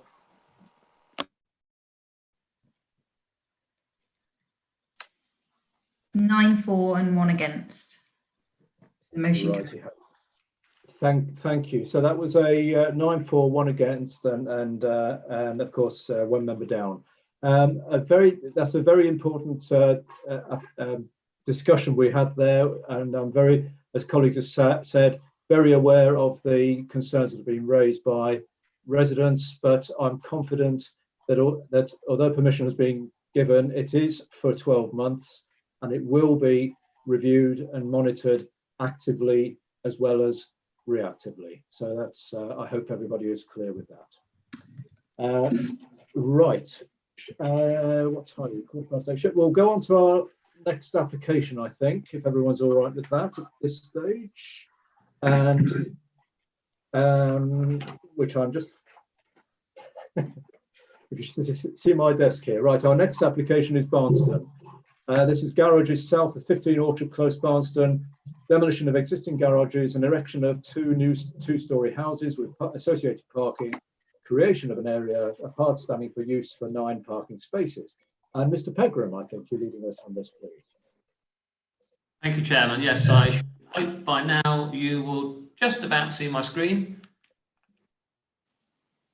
So the application, as you say, is a garages south of 15 Orchard Close at Barnston. The site is located on a relatively small residential development at the eastern end of Barnston. I'll go through, if I go to the aerial photograph, you can see the main road through Barnston. So this is more at the eastern extremity. Orchard Close comes down through here, and the site is at the rear here. Some photographs looking out of the site, back up the close. The site is to the rear of the photographer in this shot. Turning around, looking across, so this is number 15. You can now start to see the garages coming into shot with the access into the site through here. Again, stepping back on the opposite side of the road, getting the wider shot of that access into the site. There is some paddocks to the rear that you can see there. There is a pedestrian access from this site into those paddocks, but the vehicle access to those paddocks comes off of the Brambles, which is another development to the east.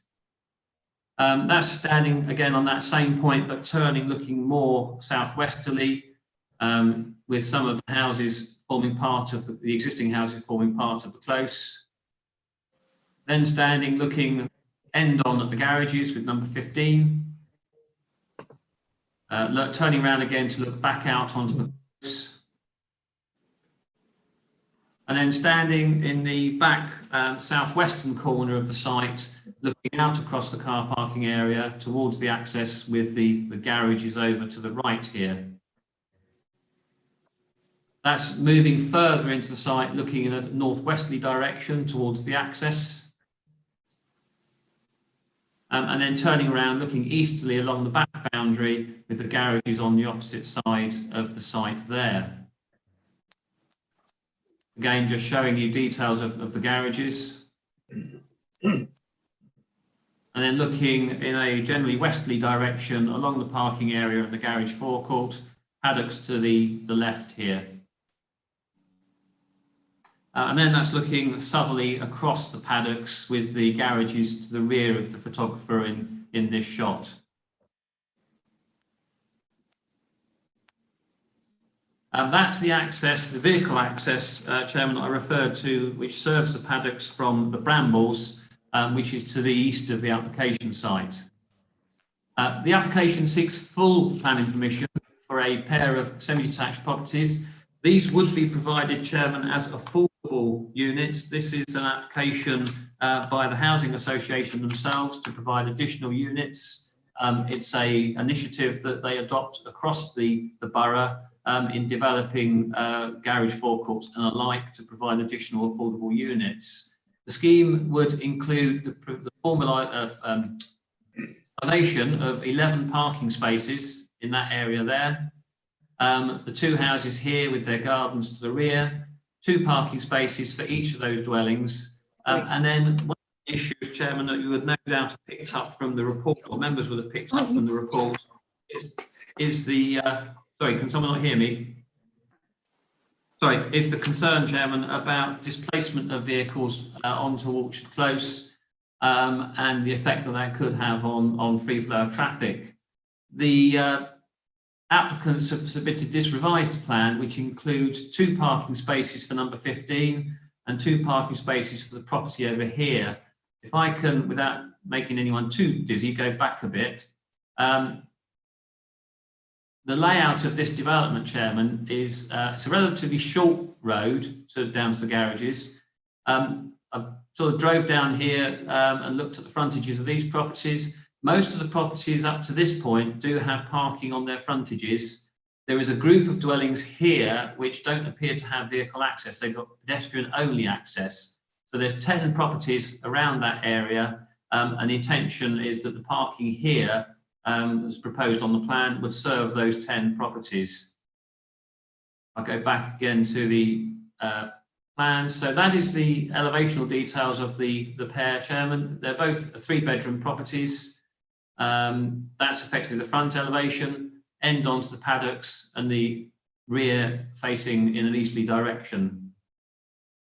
Chairman, it is this is within the built settlement of Barmston.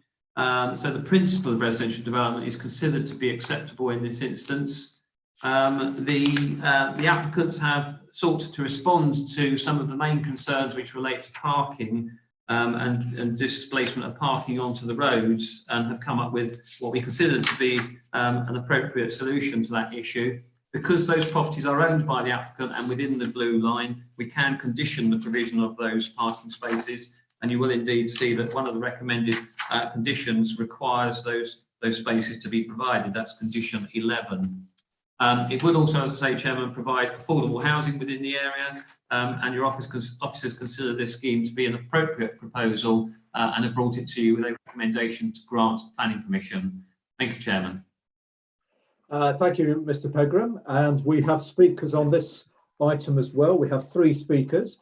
The first is Mr. Gatehouse, Andrew Gatehouse, who is the agent for the applicant. So is Mr. Gatehouse with us?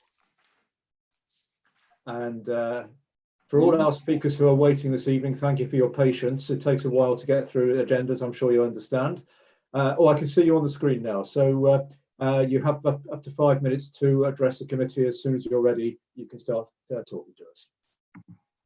Okay, well, thank you, and good evening, Chairman and members of the committee. My name is Andrew Gatehouse. I'm an Assistant Development Manager and the applicant presenting the scheme for Metropolitan Housing Trust. We are a housing association that primarily operates in the East Midlands, South East, East of England and London. And Andrew, can I just interrupt you? I'm struggling to hear you. I'm not sure if it's just me or can everyone? Okay. You're going in and out a bit. You're going in and out a bit. Yeah, It's slightly broken up occasionally, Chairman. I think if Andrew, if you could maybe just be a little bit nearer the microphone, and the sound was dropping. So, but don't worry, I'm not eating into your 5 minutes here. Don't worry. No problem. Hopefully, this is a bit better. Yes, that's better. Yeah. Rushcliffe is a core local authority area for us, in which we provide, own, and manage over 4,000 homes. We're pleased to bring forward this proposal, which will deliver homes in line with our goals, as well as allowing us to strengthen our relationship with Rushcliffe Borough Council. We believe that the redevelopment of small and infill sites can make a valuable contribution to housing supply. Accordingly, we have identified the opportunity to redevelop smaller sites for locally affordable homes. And I'd now like to outline some of the key benefits that this proposal will bring to the borough, to local residents and the surrounding area. In terms of Rushcliffe Borough benefits, the proposed development will make a contribution towards Rushcliffe's annual target of new homes, providing 2 new family-sized homes, which are proposed as shared ownership accommodation. The scheme also provides 100% affordable housing. For local residents, the proposed housing scheme will enable access to the affordable home ownership market for local people. 15 parking spaces will be provided at Orchard Close as part of the proposed development. 4 spaces associated with the new homes, 11 parking bays opposite the site, increasing the existing marked parking bays available to local residents by 2 spaces, and 4 additional off-site parking spaces are proposed for use by 2 existing MHT properties, and these spaces aim to reduce the current levels of on-street parking. Overall, we consider that the proposal is unlikely to result in a significant impact on the public highway over the current situation. It is noted that on-street parking already takes place on Orchard Close and Main Street, and a small amount of displaced parking is considered unlikely to result in a highway safety concern. The proposed scheme has been tracked to demonstrate accessibility and manoeuvrability of refuse and emergency vehicles along the close and to the site.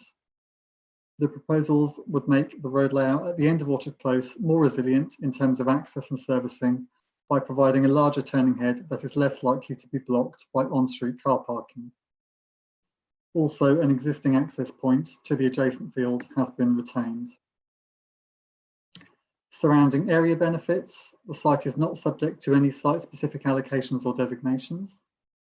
The design of the development has been carefully considered in relation to the existing site context, the surrounding area, and in accordance with the Rushcliffe Residential Design Guide. The proposed development will replace the existing garages with high quality new homes of appropriate massing and scale that responds to the surrounds and respects neighbouring residents' amenity. Based on the overall borough-wide need, we understand that there is a demand for affordable housing of all types in all locations. And through market research, it is considered that there is sufficient demand for an affordable home ownership product in this location. To conclude, Metropolitan Housing Trust has a strong connection with the borough in delivering affordable housing. This proposed development at Orchard Close in Barnstone seeks to deliver new homes for low-cost home ownership and increases the offer of formal parking provision for local residents. We would ask that the committee supports this application. Thank you. Thank you, Mr. Gatehouse, and sorry about the technical sound, but we did hear you fine on that. Yes. Our next speaker is speaking to object to the application is Nikki Heath. Nikki, I can see your name on the screen, so hopefully you can hear us. Is Nikki Heath? Is Nikki there? Can you hear us? She's muted. That's it, sorry, I'm just trying to unmute. Sorry about that. Oh, right. Okay. Oh, I can see you now as well. You can see me, thank you. Right, okay. Welcome to the meeting. Thank you. And you have up to 5 minutes to speak to us. Okay, so I've just got a couple of things to talk through. So as you know, I'm Nikki Heath, I'm a resident of 14 Orchard Close. I'm talking on behalf of the residents of the Close and of the Brambles, obviously to object against the proposal. Barnsley is a small village with no amenities and already has provided a number of houses over the past years, both affordable housing and to the open market. As a close, we feel the quota has been fulfilled for the village, making this development unnecessary for such a small area and an already compromised space. Property on Works Lane has already been built, which is shared ownership. 2 of those still remain unoccupied, and there really isn't a need to build any more houses in this area. So again, it raises our concerns. Large developments have also commenced in Bingham and Cropwell Bishop with affordable housing. So again, we cannot see the benefit to have these houses on Orchard Close that will add no value to an already established cul-de-sac. As it's already been discussed, parking is a main concern for the development. We feel the transport survey that was carried out on the 26th of May is inaccurate. On the government's planning guidance under 3.40, the statements and the supplementary planning, it says the department's approach will be to ensure that the level of parking provided is realistic, adequate for residents' needs without compromising those of existing residents in the vicinity, and its arrangements on the site is convenient and safe for users. We feel this hasn't been addressed or taken into consideration. Although car ownership levels have been acknowledged within the report, which will give the proposed properties 2 spaces and current residents will be having their parking significantly reduced, the garages were well used by residents, and although vehicles may not have been parked inside the garage walls, the vehicles were parked in front of the garage doors, meaning that a further 10 spaces has actually been removed from current residents' use. Communications and details throughout this proposal have been poor for all concerned, and several amendments have been made with no consultation to anybody. We note that the 2 parking spaces have been added to make 11 spaces with additional spaces at bungalows 10 and 15. However, this is subject to the landowner's permission.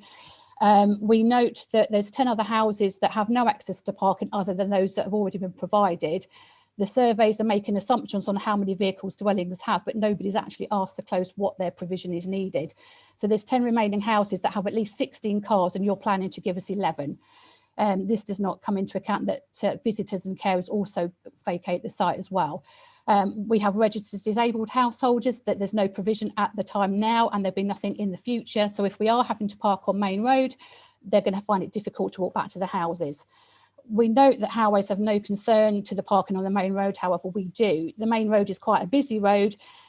There's quite a lot of farm machinery that comes through at all hours of the day. The lighting is particularly poor, and it will make visibility an issue, especially coming from Granby over the brow of a hill.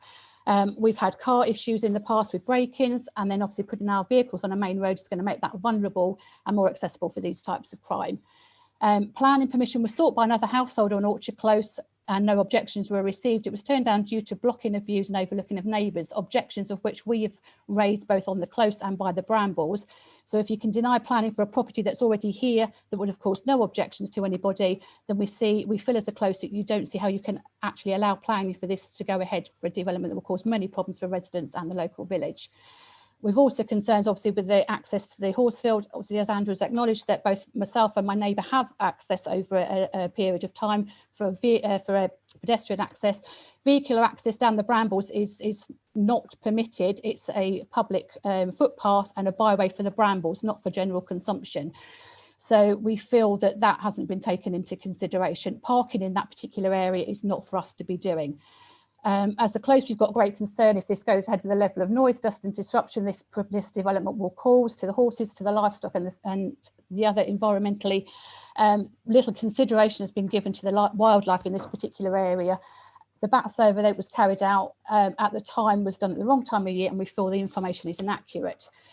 Information that's been passed to me by the occupants of the Brambles, photographs that were uploaded to the site on the 5th of October, they're saying that the Brambles is a private road and not a public byway. The turning circle referenced on the photo are parking spaces on the land owned by one of the Brambles. It's not permitted for us to use. In the committee report, it says that they see no concern of people living on the Brambles raised in the summary. Those included the objections are the right to light, the loss of privacy. The dwelling statement also says that the northeast single storey is set in 23 metres from the shared boundary. That does not seem to match the plans. It's proposed that they are 23 metres apart, not the boundaries. And the houses will look over 6 of their rooms and including their garden. So we feel as a Close and as the Brambles that we've already completed your community house offering, and that this extra housing is not needed, and we hope that you will decline this proposal. Thank you. Okay, thank you, Nikki. We're just on 5 minutes there, but we had to allow for the connections. Yeah. So thank you for, we heard you very clearly. Lovely, thank you. And our final external speaker on this one is the ward member, Councillor Bailey, please, if you're with us. Councillor. I'm objecting to this planning application because car park. Hold on. Are you're a bit distorted, I think. Are you with us? I am, yes. Oh, that's better. Right, sorry. Okay, over to you, Sarah. Thank you. I'm objecting to this planning application as I feel that car parking has not been properly addressed. The new amended proposals allow for 15 parking spaces to existing households at the bottom of Orchard Close. I'm now going to refer to this transport appraisal. Now, the transport appraisal, dated 26th of May 2020, was prepared for Metropolitan Thames Valley Housing by David Tucker Associates. In this document, on page 2, paragraph 4.4.1, it tells you about the current site of 10 garages. Areas had hard standing adjacent to the garages, which is formally marked out to provide 9 car parking spaces. During the site visit, these spaces were well used. On page 7 of this report, paragraph 4.2.7, the proposed new dwellings will be 3-bedroom affordable housing. On this basis, the average parking demand for these dwellings is 0.98 car parking spaces per dwelling. In practice, the car ownership is likely to be above average in Barnston relative to some other parts of Rushcliffe. On page 8, paragraph 4.2.8, the current plan allows for a total of 4 car parking spaces. Each new dwelling will be allocated 2 car parking spaces. And in their conclusions on page 9, paragraph 5.3, the dwellings will have 2 allocated car parking spaces in line with forecast car ownership rates in the locality. So that is the report. So my question really is, if they are applying 2 car parking spaces to each of the new 3-bedroom houses, it follows on that the existing houses at the bottom of Orchard Close, of which there are 6 3-bedroom houses, should have 12 spaces for them, and the existing 6 bungalows should have another 6 spaces, 1 each for them. However, Metropolitan Thames Valley Housing proposed to only provide 15 spaces in total. So the current car parking at the moment has a minimum of 19 vehicles parked on there, including a trailer, which you saw in the photographs, and a horse box. It should be recognised that residents who live further up Orchard Close also park their vehicles on there from time to time. There will be a need for parking for the nurses that make regular visitors to residents on Orchard Close, and there will be visitor parking required. In addition, disabled parking spaces for residents has not been done at all, and parking spaces for disabled people should be allocated to them, and they would need much more spacious parking spaces to get in and out of their cars with ease. Now, this hasn't been addressed at all in this planning application. So, to conclude, Metropolitan Thames Valley Housing proposed to provide only 15 car parking spaces for existing residents living at the bottom of Orchard Close. This is insufficient parking for existing residents' needs, and the loss of parking will impact on the amenity of local residents. A car is essential in this rural area. Thank you.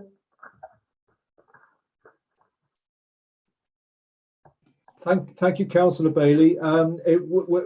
You were the sound wasn't perfect, but I think we heard you sufficiently. So thank you for that. So we've heard from our public speakers now. Mr. Gatehouse, who was giving the background to the relationship between Metropolitan and Rushcliffe, and considers it a vital contribution to the supply of affordable houses in the borough, and told us the type of houses, family homes, and gives families access to affordable housing, and commented about the changes or the additional parking spaces that they are bringing, and also believes that it brings wider benefits to the area in general, and matters have been carefully considered, and the house designs fall in line with the Rushcliffe Design Guide. We heard from Nikki, who lives on Orchard Close, and she is speaking on behalf of residents of Orchard Close and the Brambles, pointed out it's a small village. They feel it's unnecessary development. She also says that recently 2 new homes were built nearby, but have yet to be occupied. So she feels that seems strange, that there's proposals to build new or additional ones. There's been additional housing in Bingham and Cropwell Bishop, and she feels that Barnstone can't cope with any more. She reminded us of the cul-de-sac location with access issues, and also raised concerns about parking for existing residents, but also for potential residents of the potential new houses. She feels the communication and consultation wasn't brilliant, and also back to the car parking, there will still be some houses which will have no access to parking. She says there's 16 cars but 11 spaces, and worried about parking on the main road. And also she told us that previous application for a nearby or on the close has been refused, and so wonders how that fits in with having another application on there. And then as I say, finally, we heard from Councillor Bailey, who was mainly picking up on the car parking issues. There's not enough, and also concerns about lack of disabled parking. So I think those are all the main points that were raised. Mr. Pegram, please. If you ask. Thank you, Chairman. Just to come back on a couple of the points, dealing first with the issue that reference was made by the resident to another application that was refused on the close. Clearly, I don't know which that application was, and I don't have the details before me, but the usual advice to members obviously is that each application is determined on its own merits. She made reference to issues of overlooking and loss of privacy and distances from neighbouring properties. This is the pair in question.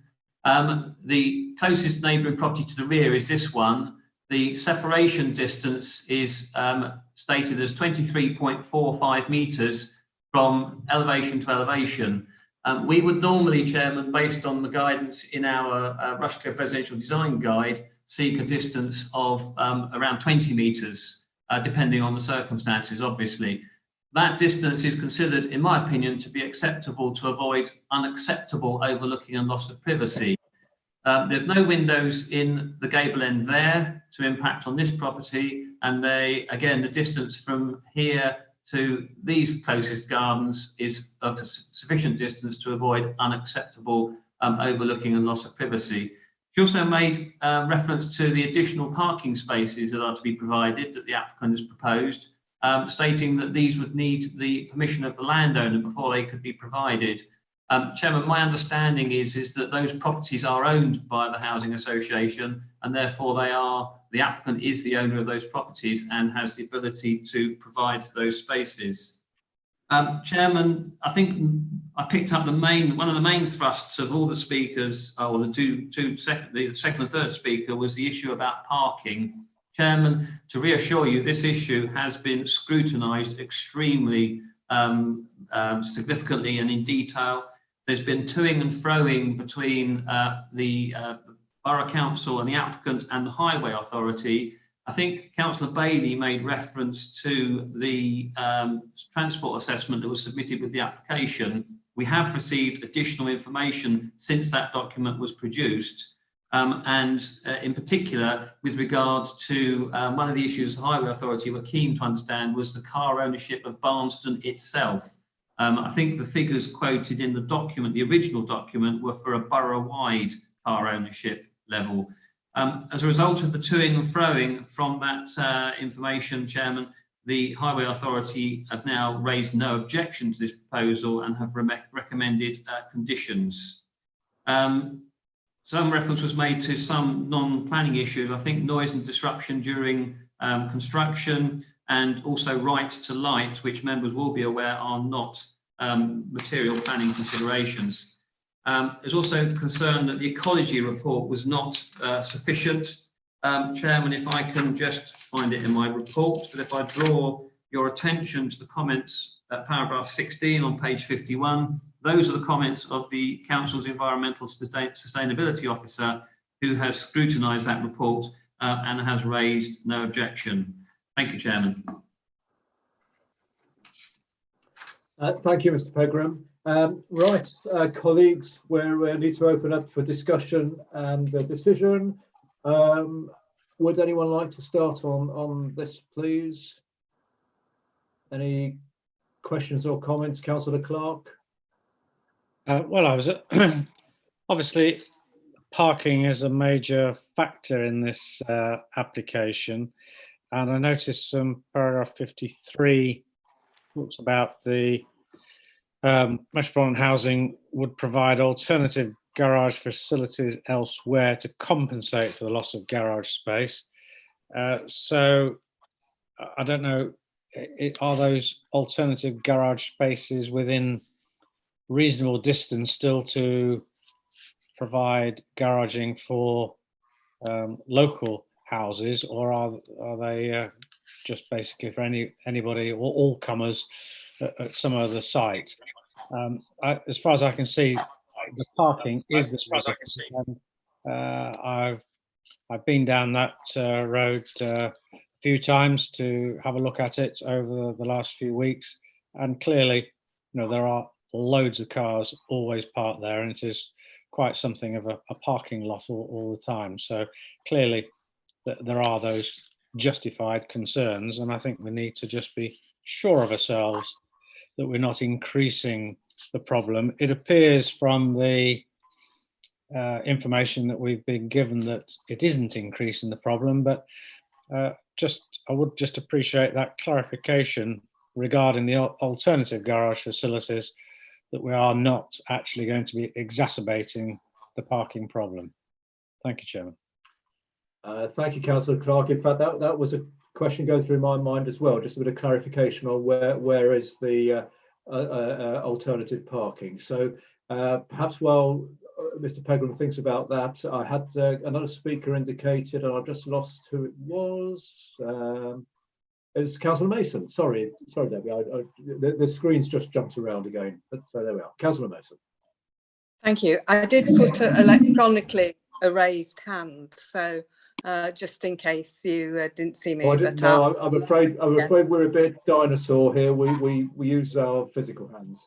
Okay. Well, I know that you know, the application was subject of a pre-application discussion, and that amendments were made to the scheme during the application process, and I'm pleased to see that, because I believe that is really what should happen. I've read all of it, and I think, yes, there are some issues, but there are also some things that actually make it more possible and more feasible for me personally, and therefore I would like to put forward the recommendation that planning permission be granted, subject to the following conditions. Thank you. Thank you, Councillor Mason. Do you have a seconder at this stage for that proposal? Councillor Gowland, sorry. Did you want to speak? Not in particular, really. I think it's, you know, I can see the concerns of the neighbours. I particularly understand the concerns of people at number 12 who this would be in their south area, but on balance, it's a brownfield site. Okay, thank you very much. Mr. Pegram, do you want to just come back on the query about the alternative parking? And yes, Chairman. I did seek clarification from the applicant on this issue earlier today. My understanding is that the alternative garages are not within the immediate vicinity. So arguably would not provide what I'd call offset parking for residents who live in the close. They clearly wouldn't want to park some distance away and come in. However, Chairman, the only thing I would reiterate is that the parking issue has been scrutinised carefully throughout this application. This application was due to come to the committee, I think, twice previously, and Highways were still not happy until they received further information and assurances from the applicant. Just to emphasise, Chairman, how this has been scrutinised very carefully. Okay, thank you, Mr. Pegram. Does that help, Councillor Clark? Yeah, thank you, Chairman. Thank you. Okay, thank you. Right, does anyone else wish to make any comments or ask any questions, or shall we go to a decision? I don't see any hands going up. So we've had a lot of discussion on this, both from the applicant and also the local ward member and the residents. So I think we've given a lot of consideration and asked questions, and we've heard about the scrutiny. I think Mrs. Sells, could you go to the voting, please? Mr. Chairman. Oh, sorry, yes. Who's that? Councillor Purdue-Horan. You've not got a seconder. Ah, no, I had. I thought Councillor Gowland. Councillor Gowland Sorry. seconded. Sorry. Councillor Mason moved it, and Councillor Gowland seconded it. I think that's correct, isn't it? Yes. Right, Mrs. Sells. Okay. So this is for the motion as set out in the report. Councillor Butler. For. Councillor Clark. For. Councillor Gowland. For. Councillor Healy. For. Councillor Major. For. Councillor Mason.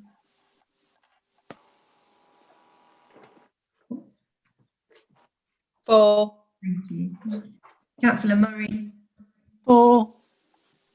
Councillor Purdue-Horan. Against. Councillor Stockwood. For. Councillor Thomas. For. And Councillor Birdie. For. Thank you.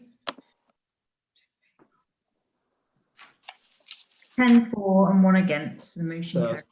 10 for, 1 against, so the permission is granted as per the report. But thank you for our visitors for their contributions. Right, we've still got 2 more applications to go. It's 10 to 9. Do you think we ought to have a 5-minute break just to stretch legs and get a glass of water, etc.? Are we all happy to do that? Yes, please. So it's coming. Well, it's coming up to 5 to 9. Shall we aim to be back here at 9? Yep. Is that all right? Yep. Okay, see you in a moment then, thanks.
When you're standing by a kettle waiting for it to boil, it seems to Takes take ages. I don't know what happened to my internet connection again. It was very strange. It just it had a blip, so I just logged out and logged in again, and it's I just maybe it's just congestion on the line. I didn't do it on purpose, I assure you. Quite all right.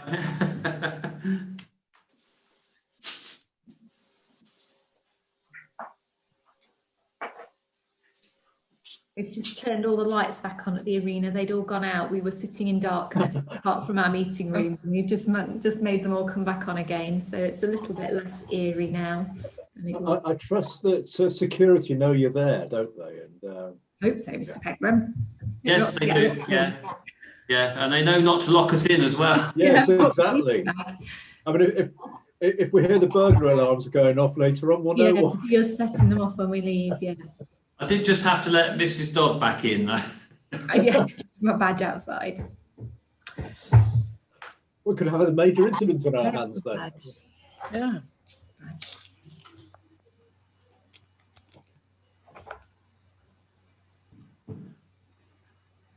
I've had to put the heating on.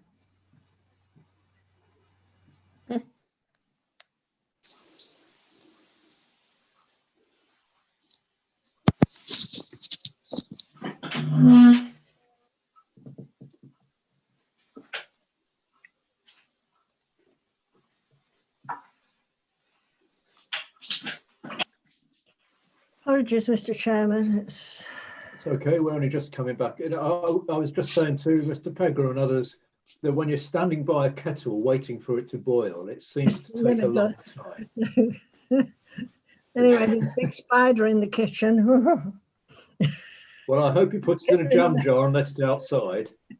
It's now on the front drive trying to get back in. Oh, that's good. That's good then. Yeah. Always get a jam jar and a piece of paper and take him outside. Then he comes back in again. Right. So are we all here? I wonder. I think. Is Francis with us? I've heard you go to his office, just go. Okay.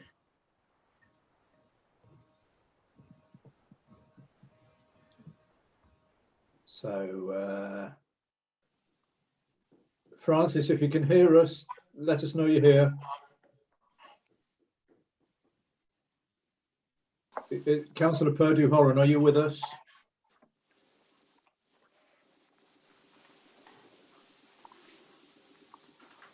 Are we all? Oh, is Neil? Councillor Clark's back.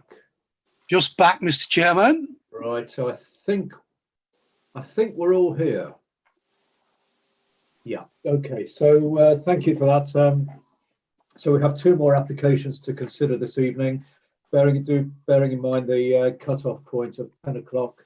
And the first one of these is it's PJ Fletcher and Sons, Builders Yard, Cropwell Road, Langer. Demolition of existing offices, workshops and stores, and the erection of 4 two-storey dwellings. An amended description. And Mr. Peckram, please. Thank you, Chairman. So yes, the application that you are now going to consider is an application seeking full planning permission for 4 dwellings on a site on Cropwell Road, Langer. The site is to the west of Langer, so it's on the approach road into Langer from the west. The site is not within what we would say is the built fabric of the settlement, and I'll come on to that in more detail in just a moment. The application site is the area outlined in red. There is an area of land to the west which the applicant owns or controls, which is outlined in blue. And to the rear, running roughly where I'm indicating, is the Stroom Brook. Chairman, you're probably aware that this application was due to be considered by committee back in May. Due to submission of information that needed further scrutiny, we pulled the application off the agenda and brought it back to you after that issue was addressed, and that relates to flooding. And again, I'll come on to that in some detail in a moment. This is the application site, again outlined in red. You can see it's got some buildings on the site. It's a builder's yard. So it is a brownfield site, but we would argue in the open countryside. That's looking out of the village west with the site on the left here. That's now turning around, looking at the site, and you can start to see the buildings in question. That's looking again at the buildings, so the office buildings and the workshop buildings. Turning around gradually now, looking more towards Langer itself, and then looking along the road into Langer in the distance. Now standing within the site, looking towards Cropwell Road at the front. So the buildings are to the right and to the rear of the photographer. And then turning around again to look at the buildings within the site.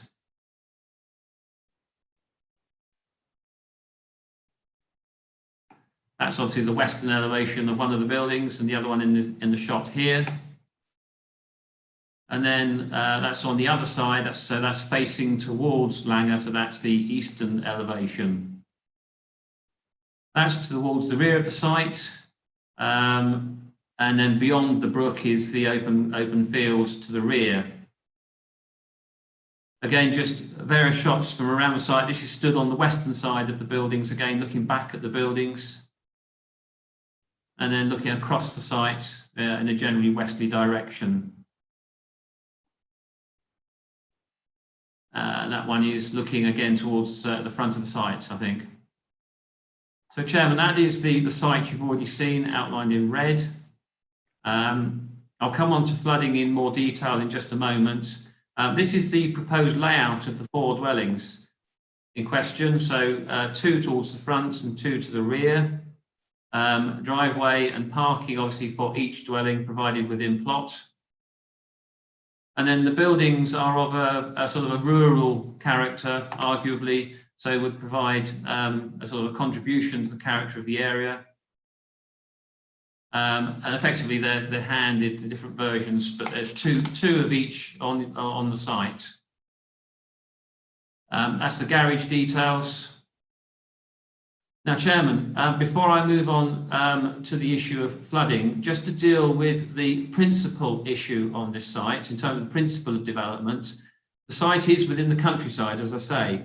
Policy 22 of the Local Plan Part 2 is therefore engaged, and that sets out the various types of development that we would allow within the countryside on a site of this nature.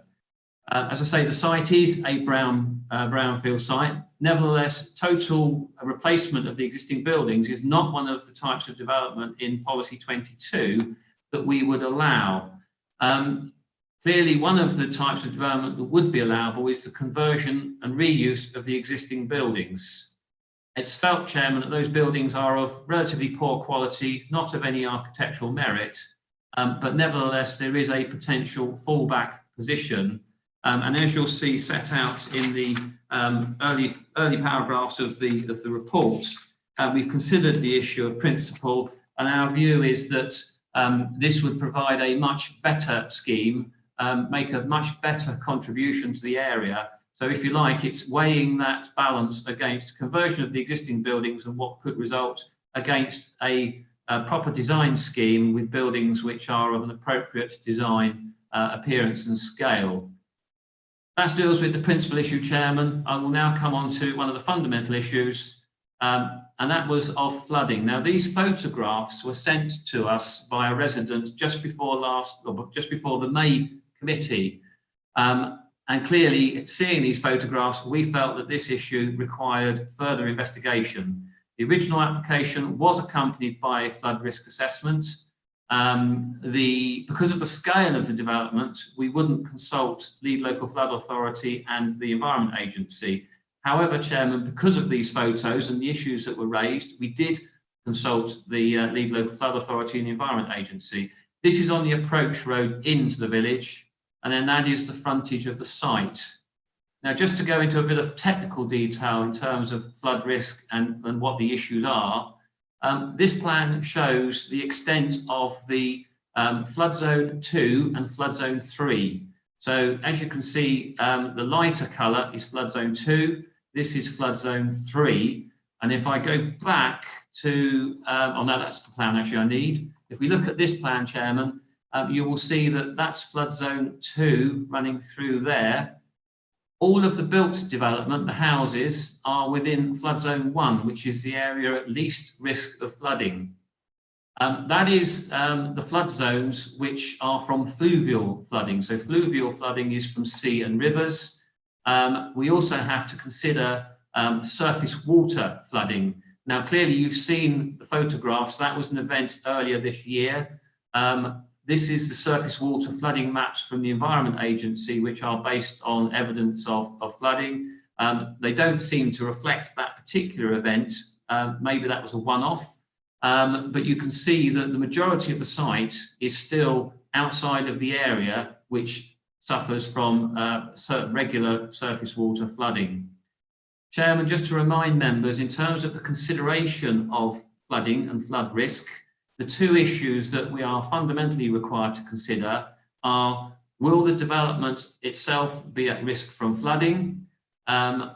And will the development cause potential for flood risk to neighbouring sites and areas? In terms of the risk to the building, Chairman, after the last meeting, we requested that the applicant submitted a more detailed flood risk assessment. Flood risk assessment. That document was submitted and considered by the lead local flood authority and the Environment Agency. The mitigation measures that are proposed include raising the floor levels of these buildings to 300 millimetres above the predicted flood level in a 1 in 100 year event. That means that the buildings themselves would not be at risk. The site may be subject to surface water flooding, but the buildings would hopefully, with those mitigation measures, not themselves be flooded. So that satisfies that requirement.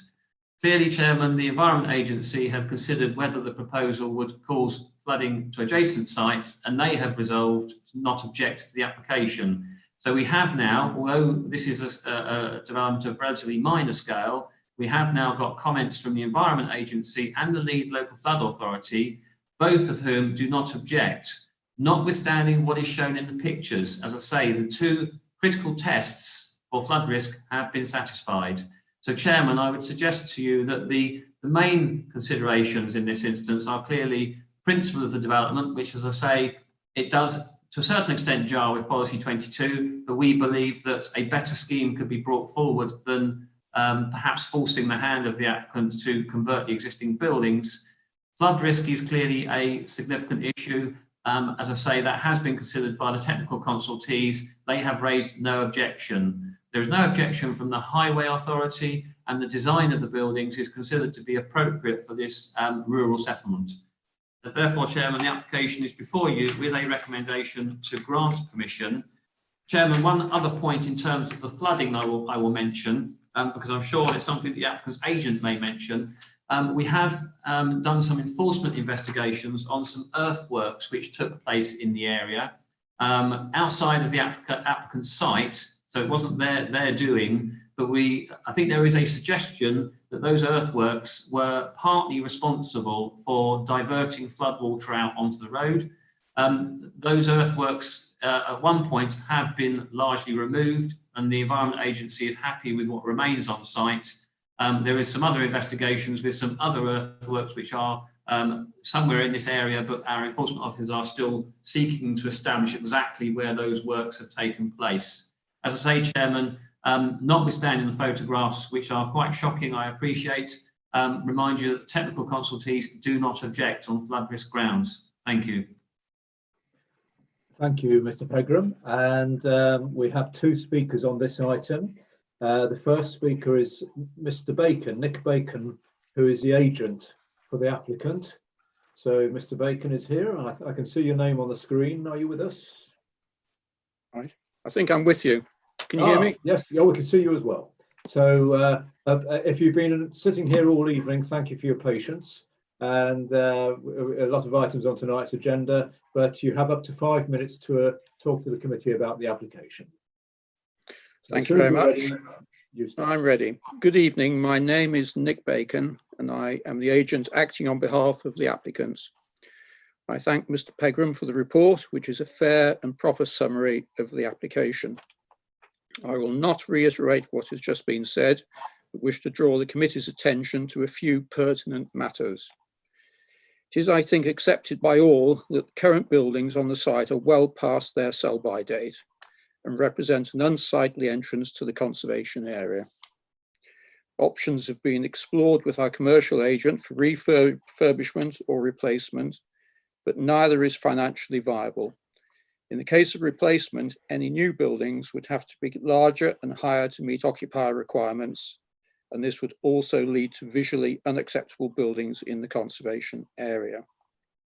We have therefore worked with the borough planning officers and are proposing 4 new dwellings in a traditional design with traditional materials and detailing.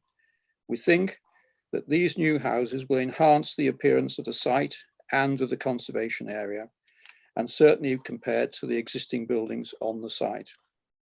The application was due to be considered, as been mentioned, in an earlier planning committee, but concerns were raised that there might be flooding issues.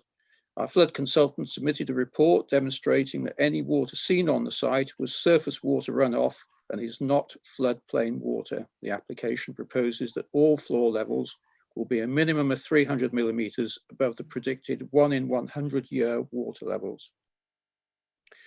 This mitigation has been accepted by the Environment Agency and Notts County Council acting as the lead flood authority. The Environment Agency have also confirmed that all the new houses are outside flood zones 2 or 3. In terms of highway matters, we have submitted a speed survey, which has been accepted by the highways, who have also confirmed that they are satisfied that the application complies with all highway safety standards and requirements, including visibility displays. We note that the parish have a desire to extend the 30-mile-an-hour speed limit zone out towards Langer Hall. Whilst there might be some sympathy for this desire, we, on the other hand, have complied with all highway standards to provide safe access to and from the site, and it is not appropriate to seek to burden this application with the parish's desire to extend the 30-mile-an-hour zone. There are other routes to achieve that and would be more appropriate for the parish to explore rather than seeking to attempt to place that inappropriate obligation on this application. In summary, the proposal will remove the present unsightly buildings and replace them with houses of a more sympathetic appearance in this location at the entrance to the conservation area. We have demonstrated compliance with all highways, flood and other technical requirements. We urge the committee to approve this application as recommended in the case officer's report. Thank you. Thank you, Mr. Bacon. Very clear and well within the 5 minutes, so thank you for that. And our other speaker on this one is the ward member, who is Councillor Cumberlack. So, Councillor Cumberlack, please. Thank you, Mr. Chairman. I acknowledge the development of the aesthetically pleasing properties would improve the site and the entrance to the village. However, it will be beyond the village envelope.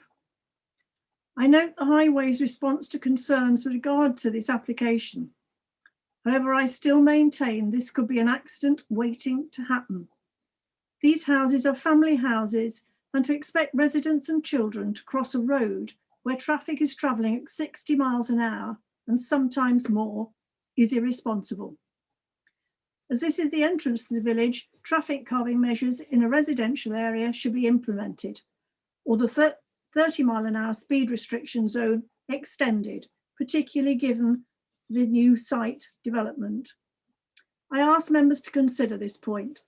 There is no pavement on the development side of the road, just a narrow grass ditch and verge against the boundary hedge, as you saw in the photograph, and maybe Mr. Pegram will throw that up again. The local school is in the village on the opposite side of the road, and therefore children will have to make this crossing, possibly at times unaccompanied. When returning from school and crossing from the pavement to the development, they are partially unsighted as the road curves. They could walk out into the path of a speeding vehicle. I leave this argument with members to debate. The built area of the site is situated in flood zone 1, and photographs you have seen show the results of recent flooding events creeping along to the front of this site and previously flooding the entire site. Climate is changing and these events are set to become more frequent and potentially worse. It is flood zone 1, surface water flooding area, where the houses are sited adjacent to the flooded road as seen. As the rear of the site is in flood zones 2 and 3, flooding could encroach further onto the site from the rear, thus surrounding the houses in flood zone 1 at the front of the site. The houses have been carefully positioned on the plans to sit right at the edge of zones 2 and 3, the fluvial flood area, in order not to incur the consequences of being positioned deeper into the site. Given this careful siting, the Environment Agency originally had no need to make comment on the flood risk. a metre further back into flood zones 2 and 3, and they would have had to make a comment. By the way, these zones were established some time ago. Times, weather and water courses change. The climate is changing at a rapid rate. There is an obvious risk. Response from flooding authorities has not been sufficient, nor has the mitigation addressed the wider risk of flooding for the village. The flood report commissioned by the applicant talks about medium and high risk of flooding in zones 2 and 3, then says the site is fully located in zone 1. Not so. Look at the block plan. In any event, these zones were established before the recent flooding events. Mitigation, it says, is to direct water into the Stroom Dyke, which already floods, and towards the rear of the site, which is in flood zone 3. Further mitigation is to set floor levels of the houses above the predicted level of surface water. In other words, an admission of potential flooding of the site. I would argue with the flood report. The photos do show flooding encroaching onto the site along the overflowing ditch, and whether it is the existing overland flow or surface water regime or not, it is still flooding. I have witnessed it. Trent Valley Drainage Board address what the applicant must do and how and what he must report, but does not address the current or potential flooding risks from the Stroom Dyke. The Land Drainage Board Act 1991 still applies. I ask you to consider this application carefully. We all witnessed the flooding at the beginning of the year. I now note the Environment Agency has now had to make a late comment given the pressure that it's been under. Thank you, Mr. Chairman. Thank you, Councillor Cumberlack. So we don't have any other speakers on this, but we heard from Mr. Bacon, who was agreed that the summary that Mr. Pegram had given was a fair summary of the application, and pointed out that the current buildings are past the sell-by date. The applicant has looked at options for refurbishing or replacing the buildings, but that's unacceptable to them and unviable. He considers that they will enhance the entrance or the area to the approach to Langer, and also spoke about the flooding mitigation measures that are being taken, the height, the 300mm height. And also he acknowledged they've been concerned about speeding, and speed surveys have been carried out, and he says they comply with highway requirements.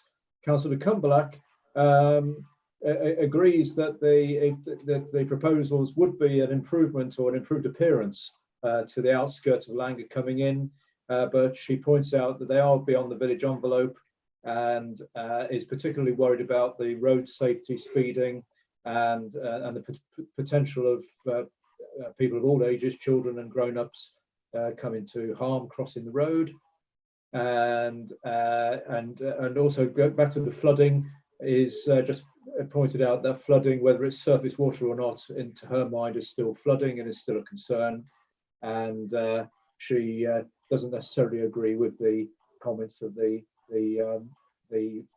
flooding bodies. So I think those cover the main points. Mr. Pegram, do you want to come back on it, please? Thank you, Chairman. Yes, Chairman, I think I got preoccupied with flooding, to be quite honest, and the applicant's agent reminded me of a very fundamental consideration for you as decision makers, and that is the statutory duties under section 66 and 72 of the Listed Building Conservation Areas Act. Section 72 deals with the requirements, or the, as it said in the Act, the desirability for preserving or enhancing the character and appearance of the conservation area. Clearly, Chairman, in respect of the appearance of the conservation area at this location, the site is within the conservation area.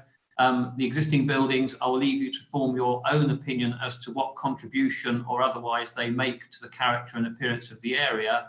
Your officers' views and your conservation officers' views, which were set out at paragraph 36 or concluded at paragraph 36, are that the proposal would in fact enhance, in this instance, the character and appearance of the conservation area. Clearly, that is a judgment for you as councillors as well as the decision makers on this application.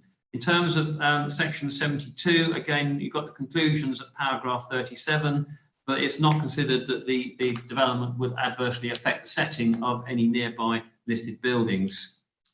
Chairman, just in terms of the vehicle speeds, again, the phrase that I often say, and I know causes groans, highways do not object. You will see, particularly at paragraphs 19 to 21, there is an analysis of the speed survey that took place. The 85th percentile speeds indicate that the vehicle speeds are below the 60-mile-an-hour speed limit in this area. And therefore, certainly in terms of visibility, the visibility proposed as part of the development is considered to be acceptable. Just to clarify, Chairman, flood zone 1 is the area at least risk of flooding from rivers and sea. Obviously, that surface water flooding is a different consideration, but effectively the flood zone 1 relates to the risk of flooding from rivers and sea, and the site is in the, or the majority of the site on the built development is within the lowest risk category. In terms of the EA comments, Chairman, I wouldn't say that those, I think it's probably unfair to say they were put under pressure to comment at a late stage on this application. This is a development of a scale where we wouldn't normally consult the Environment Agency. We would be referred to their standing advice for us to determine the application on the basis of that standing advice. As I said at the beginning, the reason we consulted the Environment Agency and Lead Local Flood Authority on this occasion was because of the flood risk concerns that were raised before the last meeting, and in particular the photographs that were submitted, that we ourselves needed to obviously be satisfied that there was not an unacceptable risk. Trent Valley Drainage Board, Chairman, have commented on this application and do not object. Thank you. Thank you, Mr. Pegram. Okay, colleagues, we need to start discussing, debating and deciding. So would anybody like to raise anything or make any points or questions, please? Councillor Thomas. Thank you, Chair. I've got 5 questions, really, for Mr. Pegram. On the flooding, has the ditch and bund that's been identified by the parish council, which shows in the flood risk assessment, has that been considered by the Environment Agency, and does that impact on the flooding situation? The second question is about the badgers. Badgers that a neighbour has said they've seen. Paragraph 95 of the Office of Report recommends a condition that when the land at the back is cleared, there should be a qualified ecologist present. And I can't see that in the conditions. I expect it's there somewhere, but I was just querying that one. Same thing, paragraph 102 of the officer report talks about the driveways and the parking areas being permeable and that being conditioned, and I couldn't spot that one. I was going to ask also if use of the site for employment has been fully considered before considering it for housing. And the final question was about the safety for pedestrians. Could there be somewhere for them to stand by the entrance to the development when they're crossing the road, and a drop curb on the other side of the road? I know it wouldn't satisfy Councillor Cumberlack's concerns, but it might help people crossing the road. Thank you. Thank you, Councillor Thomas. Well, just before Mr. Pegram comes in, the reference to the bound material for the driveway is in condition number 10. The access should be surface in a bound material, not loose gravel, and drained to prevent the discharge of surface water from the driveway to the public highway. So I think that's covered. Badgers, there is a reference to biodiversity in condition 9. But we can pick up on that, I think. So, and then the other queries you raised were the flooding and the viability. So, Mr. Pegram, can you come back on those? Could I just say that the point on the permeability was, the point on the driveways was permeability, not the bound surface condition. Thank you. Okay. Mr. Pegram. Thank you, Chairman. Just checking I'm off mute. Chairman, condition 2 requires that the development is carried out in accordance with the following approved plans, assuming they are approved. One of those plans, I think, and I will check the drawing numbers, but one of those plans relates to the, oh no, bear with me, I'm going the wrong way on here. Could you just bear with me just one moment? Yes, yeah, no, absolutely, yeah. Chairman, within the, sorry, I'll backtrack. Within the flood risk assessment, there is a plan which shows the extent of the hard surfaced areas to the front of the dwellings. There is a note on that plan that says that they shall be permeable. There is a requirement for the development to be carried out in accordance with the flood risk assessment. In addition, Chairman, condition 7 requires details of the hard and soft landscaping to be submitted to the Borough Council, and obviously the driveways would be classed as the hard surface, hard landscaping, or part of the hard line landscaping. So, Chairman, in terms of, I'm hurriedly reading through to try and find the reference to the badgers. Certainly you'll see on page 69, the application was considered by the Borough Sustainability Officer and also the Nottinghamshire Wildlife Trust. And their observations are set out there. Councillor Thomas, can you just refer me to the paragraph that relates to the badgers again, please? Paragraph 95. Thank you. That's the officer report. Mr. Pegram, if I can interrupt. Yes. Condition 8 refers to the reasonable avoidance measures statement in the protected species survey. Would that be? That would be it. Yes. Thank you for your help. You're welcome.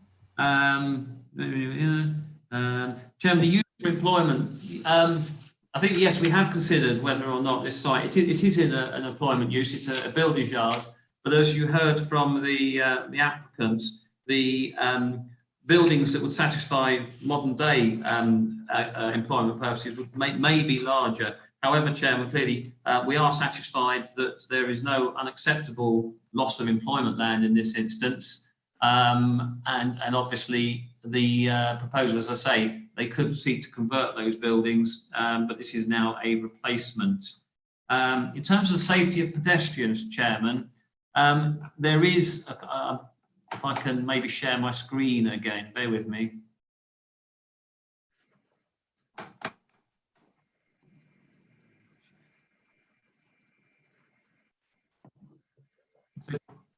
Hopefully you can now see the plan, and you'll see that there is access here out onto the road.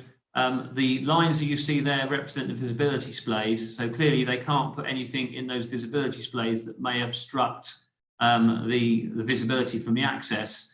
Clearly there is either within the frontage of the site or within that access display, there is opportunity for pedestrians to wait to cross the road. Again, Chairman, clearly highways have considered not only vehicle safety but pedestrian safety and do not object to the application. I think that hopefully that answers all of the questions that Councillor Thomas raised. Thank you, Mr. Pegram. Councillor Clark, you indicated to speak. Yes, thank you very much indeed, Chairman. Yeah, there are few things here that I think need addressing, and certainly that remain my concerns. And well, one of the things that Councillor Comblatt raised, the issue of pedestrians, and yeah, that is a very real issue, because if these are going to be family houses, as she said, then in the age where we are now trying, perhaps unsuccessfully, but endeavouring to discourage car use and get people either back on shoe leather or bicycles, whatever, then potentially there's going to be a lot more pedestrian activity coming from this site. So therefore, that I think is a consideration that needs addressing more than just saying they can sort of stand in the middle of the access drive and then take their chance whenever they can. The flooding really is a major issue for me because this area, and you had a flavour of it with those photographs that Mr. Pegram did show, but it wasn't just this one-off in February, because I've seen that site flooded in previous years. So it isn't just, and the last two major events that we've had were 6 months apart, so they weren't 1 in 100 years. That, you know, we have had major flooding problems in Rushcliffe. And as a result of this climate change, we're now being encouraged to pay far more attention to flooding issues when we are considering planning applications. And we are being encouraged to say, well, we shouldn't be putting houses and new development into flood areas. So we've heard this is in flood zone 1. And Mr. Pegram said that is the least risk. That's not no risk. So flood zone 1 still has a risk. It's not going to be a case of it's not going to flood, because we've already seen evidence that it does flood. And just picking up on one of the points that Councillor Combalak made about raising the floor levels by 300 millimetres, that might take the floors above the flood level.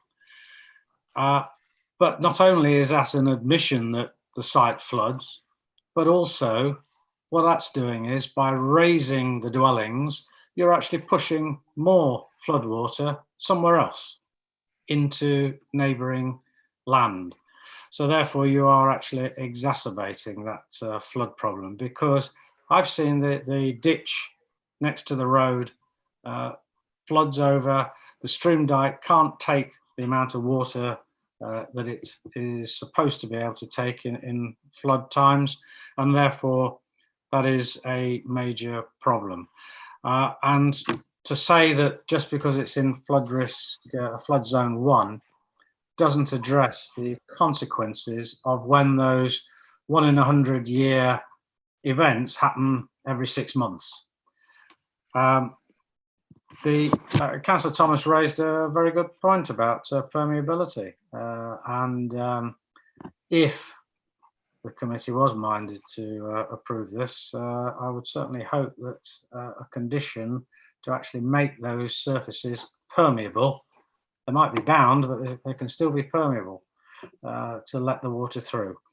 But I remain unconvinced that this is an acceptable proposal, Mr. Chairman, for the flood risk reasons that we are now being encouraged not to allow development within areas that are susceptible to flooding. Thank you, Chairman.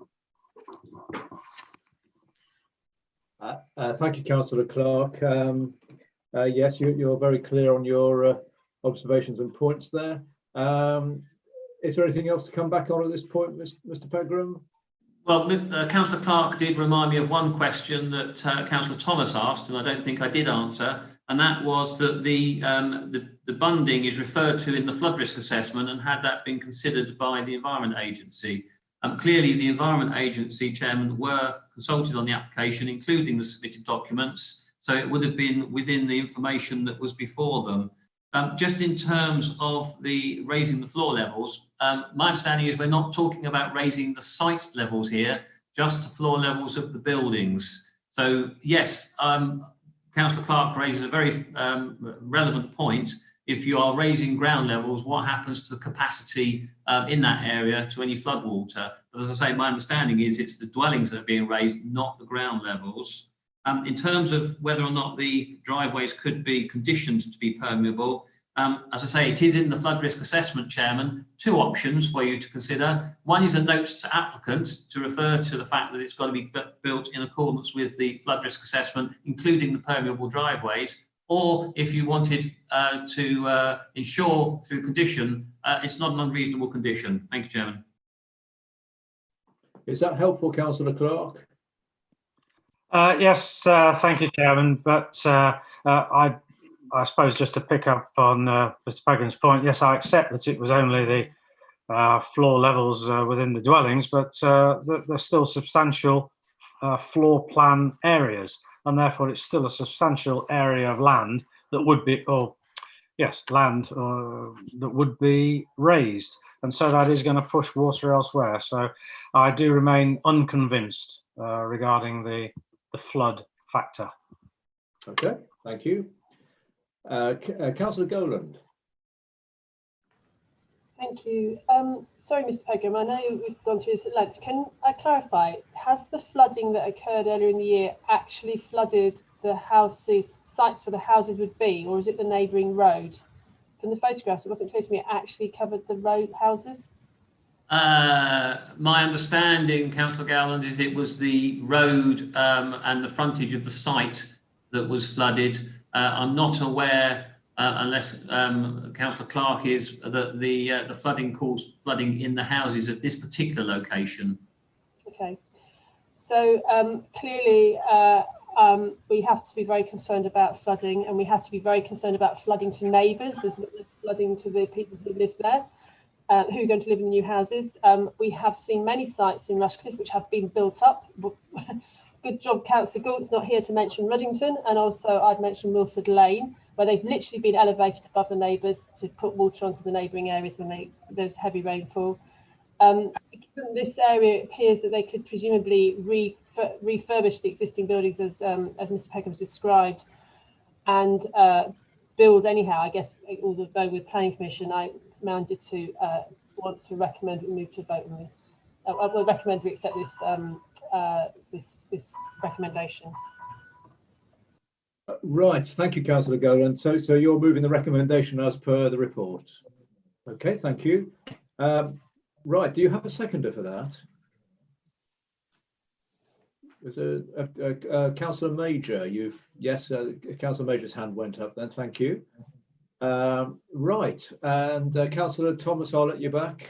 Although you've had 5 questions.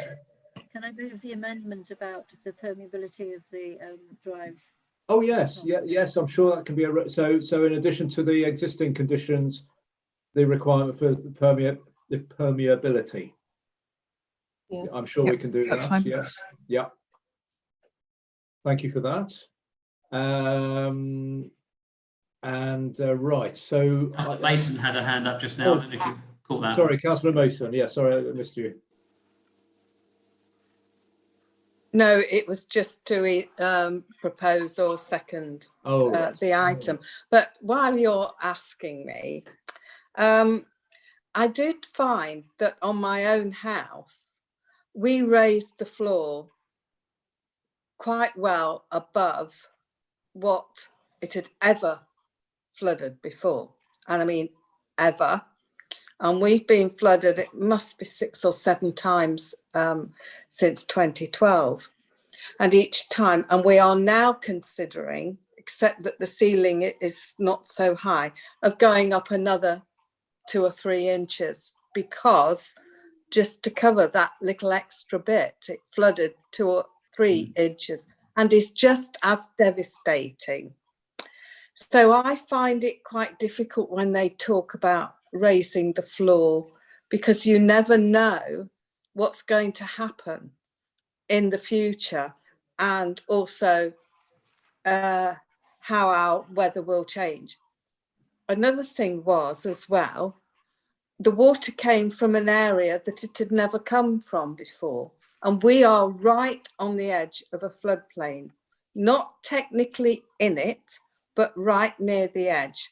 And we just flood. We get 2 foot of water in the front of the garden since 2012, which we didn't before then. So I am very divided on this, you have to say, because of the experience that I have had with flooding. And I am of a mind to vote against it. Okay. Well, that's what we're here for. We're here to discuss and make a decision. And as ever, often the case, people will have different views, and it's just very important that we look at all the various pluses and minuses. And but any flooding that takes place, whether it's once or lots of times, is awful for people. There's no 2 ways about it. Councillor Golan made a point about the existing buildings. I mean, another option that the applicant looked at was possibly redeveloping or reusing those buildings. Now, had they gone down that route, would they still have had to have looked at the flooding mitigation measures if they were, for example, converting the buildings? Yeah, obviously, if you're changing the use to a more flood sensitive use, so clearly dwellings would be more flood sensitive or more vulnerable, if you like. Yes, that we would still need to look at the flood risk issues associated with that use. Okay, thank you. I just wanted to check that.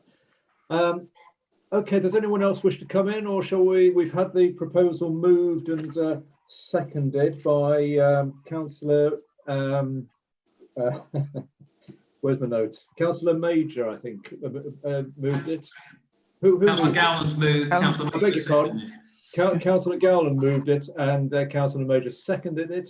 So I think, and we've got the extra, the suggested condition about the permeable service raised by Councillor Thomas. So are we clear what we're moving on here?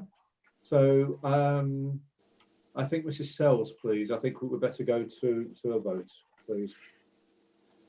Yep, so this is for the recommendation with the additional condition. Councillor Butler. For. Councillor Clark. Against. Councillor Gowland. For. Councillor Healy. Against.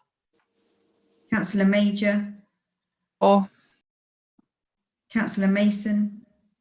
Against. Councillor Murray. Against. Councillor Purdew-Horan. Against. Councillor Stockwood. You're on mute.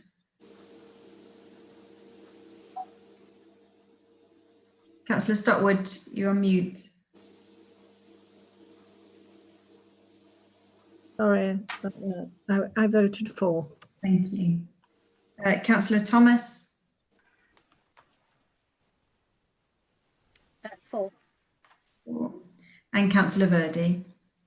For. Thank you.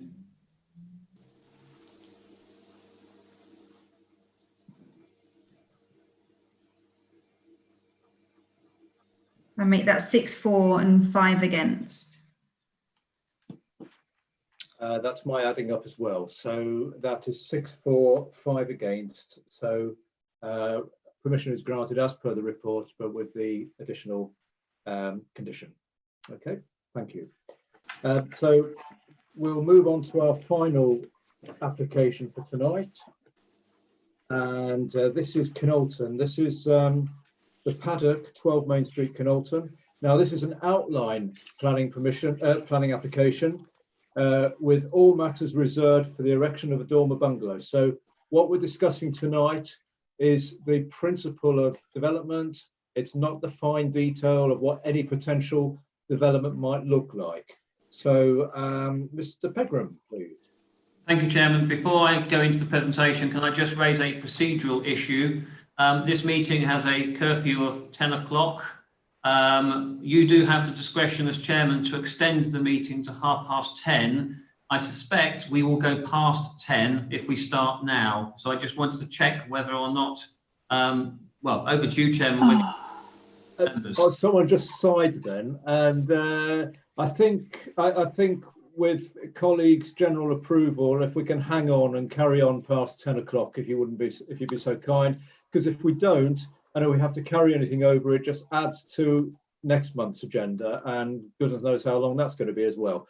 So with your forbearance, have another cup of coffee. Sorry, I'm being frivolous. I don't mean to be, but no, I think we ought to carry on if the majority of members are happy. Can we just confirm? Are we happy to carry on till 10 o'clock, and if need be, 10:30? Yes. Yep. Okay. Thank you, Mr. Pegram. Thank you, Chairman. So, Chairman, I'll be as brief as I can. The application seeks outline planning permission only, with all matters reserved for subsequent approval for a single dwelling within the plot outlined in red here. Chairman, there is late representations circulated to you yesterday, no change to the recommendation. One of those was an update from the case officer. We had a separate application to raise the roof on this property to provide additional accommodation at first floor and to build a double garage on the end here. Clearly, if that development were to take place, the current application you are considering would not be able to go ahead and vice versa. So it would be a matter, if this is approved, of the applicant having a choice between this or the extension to the existing property. On that point, I'll carry on, Chairman. Main Street in the front of the property. So the existing bungalow has a generous plot with garden to the side. The application plot is this area outlined in red and also indicated on the aerial photograph before you. There is a mix of dwelling types in this area, Chairman, in terms of both style, age, materials. There are some older cottage style properties, modern bungalows and modern detached houses to the rear. So there is a real mix of types and styles here. This is looking across the front of the site. So you're looking in a generally westerly direction with the application property on your right. That's looking in the opposite direction. Again, application property here on your left. And then that's looking head on into the plot. So the plot or the development of the plot would require the demolition of the garage. Plans show indicatively the provision of a parking or driveway on the opposite side of the frontage to serve the existing property, with this driveway largely serving the new dwelling. However, Chairman, I would emphasise again that all matters, including access, are reserved for subsequent approval. That is stood within the plot, looking at the existing property. That's looking towards the rear of the site, starting to pick up those dwellings to the rear, which are on the drive. Looking head on down the plot. This area here, Chairman, there's a narrow strip of land which comes through to Main Street, which appears to, and I checked with the case officer, and we understand probably provides secondary access to the property in the background. So that strip of land down here, we believe, is owned or controlled by that property. That's looking across the existing back garden to the bungalow, looking more in an easterly direction, looking out onto Main Street, onto the frontage of the site, and looking across the front garden, and again across the back garden. That is the hedgerow boundary to the rear boundary, and then the fence down that eastern side. Moving into neighbouring properties, this is taken from number 10 Gardner Drive. So you can see there's a gate here which links up with that narrow strip of land I referred to. That's looking across the back garden of number 10. And then we move to the neighbouring property, looking at the rear boundary of the site. Chairman, the application was accompanied by plans of a potential dwelling on the site. Again, I would emphasise that this is outlined with all matters reserved. So although I'm showing you these designs and styles are not for consideration. These are effectively what potentially could be built on the site.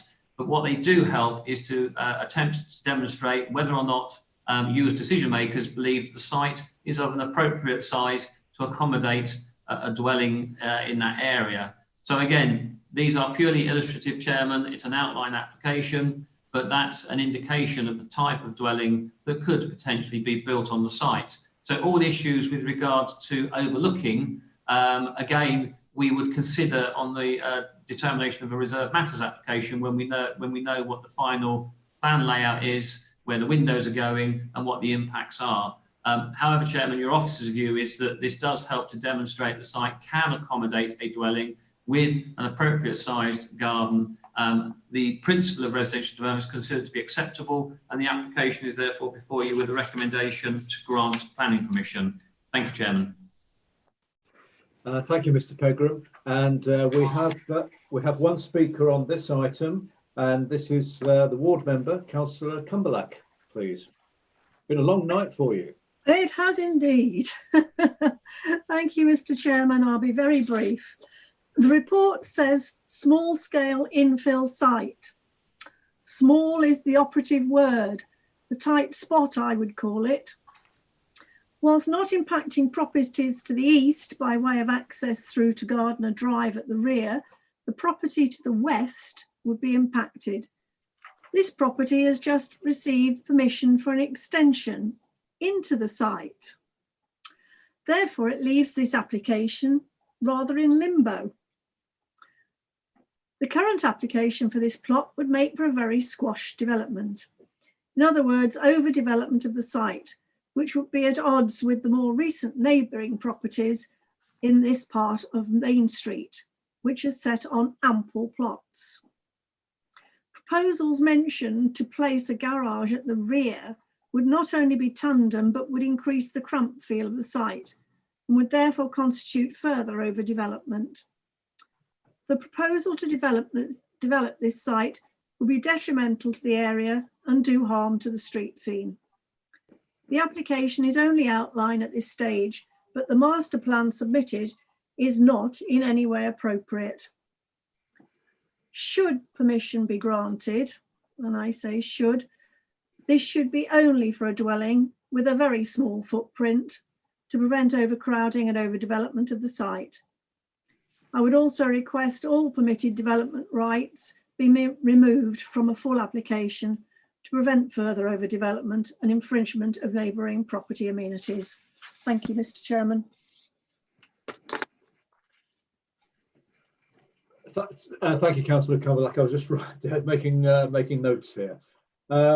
Right, so there's no other speakers on this. So, Mr. Pegram, do you want to just perhaps explain to us again about the relationship between the neighbouring property that's already got a permission in place and on this proposed site, and but otherwise we heard from Councillor Cumberlack, who thinks it's overdevelopment of the site, and it will be at odds with the neighbouring or street scene, neighbouring properties and street scene.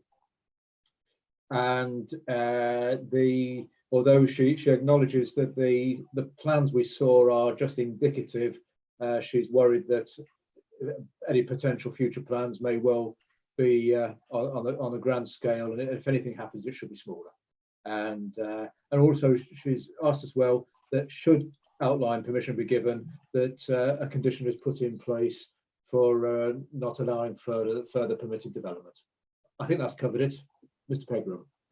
Thank you, Chairman.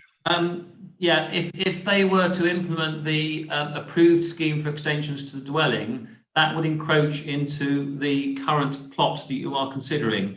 If they then submitted a reserved matter application to build on the remaining land, that reserved matter could not comply with the outline. So effectively, they would be preventing implementation of a dwelling on this site.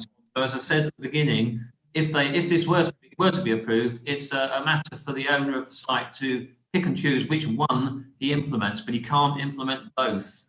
I suppose a push, if he wants to come back with a revised scheme for the extensions to the dwelling, i.e. upwards without the detached garage, that might be a possibility. But in terms of the approval he's got at the moment, he would not be able to implement both in their entirety. In terms of removing the permitted development, Chairman, obviously conditions have to satisfy the 6 tests in the MPPG. They have to be reasonable and necessary tests. At the moment, Chairman, we do not know the size of any proposed dwelling that might come forward on this site. What you have before you does show that the garden on the plans, it suggests the garden is 215 square metres. At the moment, Chairman, I'm not convinced that a condition to remove PD would necessarily be necessary or reasonable. But again, that is a matter we can consider when we have the details of the dwelling. We know the final layout of that dwelling, whether it's going to have a garage in the garden. So there is still an opportunity at that moment, if it's deemed necessary, to remove permitted development. Is that helpful, Councillor Cumberlack?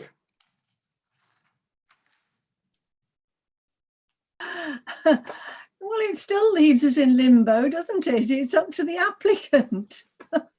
You can't implement both. No, it is one. It's be one or the other. Right. Who would like to come in on this, please? Councillor Clark.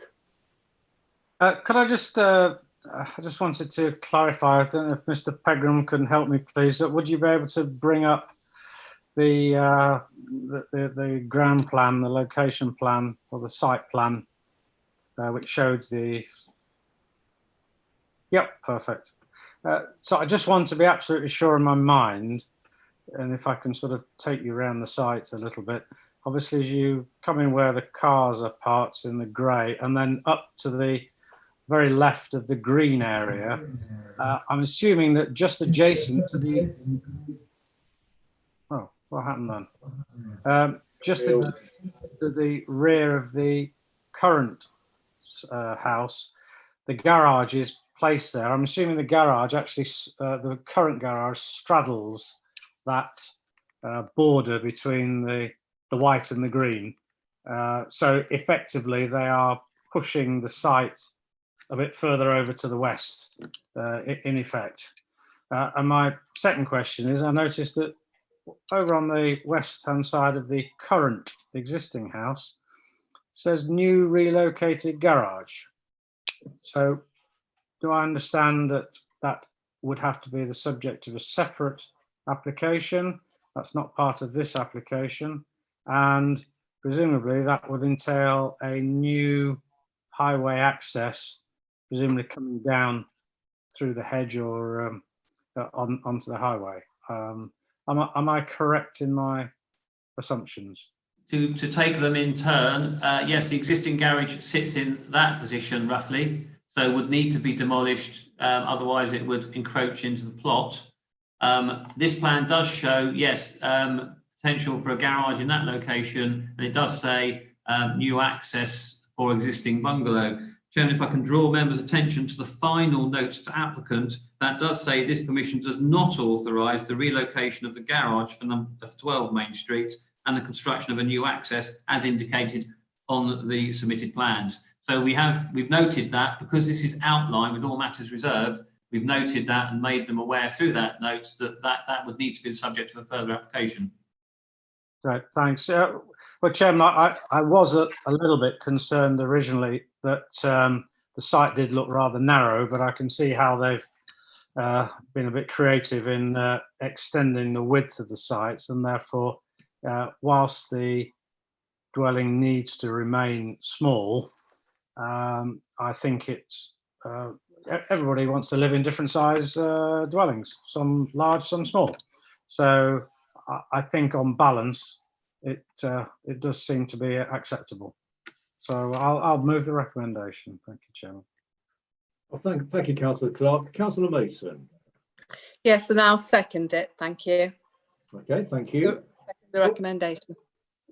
Yes, the recommendation as per the report. So Yes. Councillor Clark is proposing, Councillor Mason seconding. Would anyone else like to make any comments on this, or shall we go to a decision? No, I think we'll go to a decision, please, Mrs. Sales. Thank you, Chairman. So it's for the recommendation in the report. As per the recommendation in the report, with no alterations. Yeah, that's fine. Councillor Butler. For. Councillor Clark. For. Councillor Gowland. For. Councillor Healy. For. Councillor Major. For. Councillor Mason. For. Councillor Murray. For. Councillor Perdue-Horan. For. Councillor Stockwood. For. Councillor Thomas. And Councillor Verdi. For. Thank you all. That's 11 and no against. Thank you. So that's carried. That's unanimous. And Councillor Cumberluck, thank you for making your points and duly taken on board. But this decision has been taken. Right, that was our final planning application. It's only just gone 10 o'clock, so we've got ages yet. The only item on the agenda now is to note an appeal, so which we've all got had to read. Do you want to add anything to this, Mr. Pegram or Mrs. No, Chairman, unless there's any questions from any members. Any questions, anybody? No. Right, it's noted. So it's an appeal that was dismissed. So that's the final item on the agenda tonight. Thank you, everybody, for your cooperation, and sorry about my internet blipping again, but it's I'll put another 10p in the slot. So we'll and I hope Councillor Mason enjoyed your first planning meeting for a long time. And I'll bring the meeting to a close at 10:05, and thank you again for your patience, and we'll look forward to the next meeting. Thank you, everyone. Good night.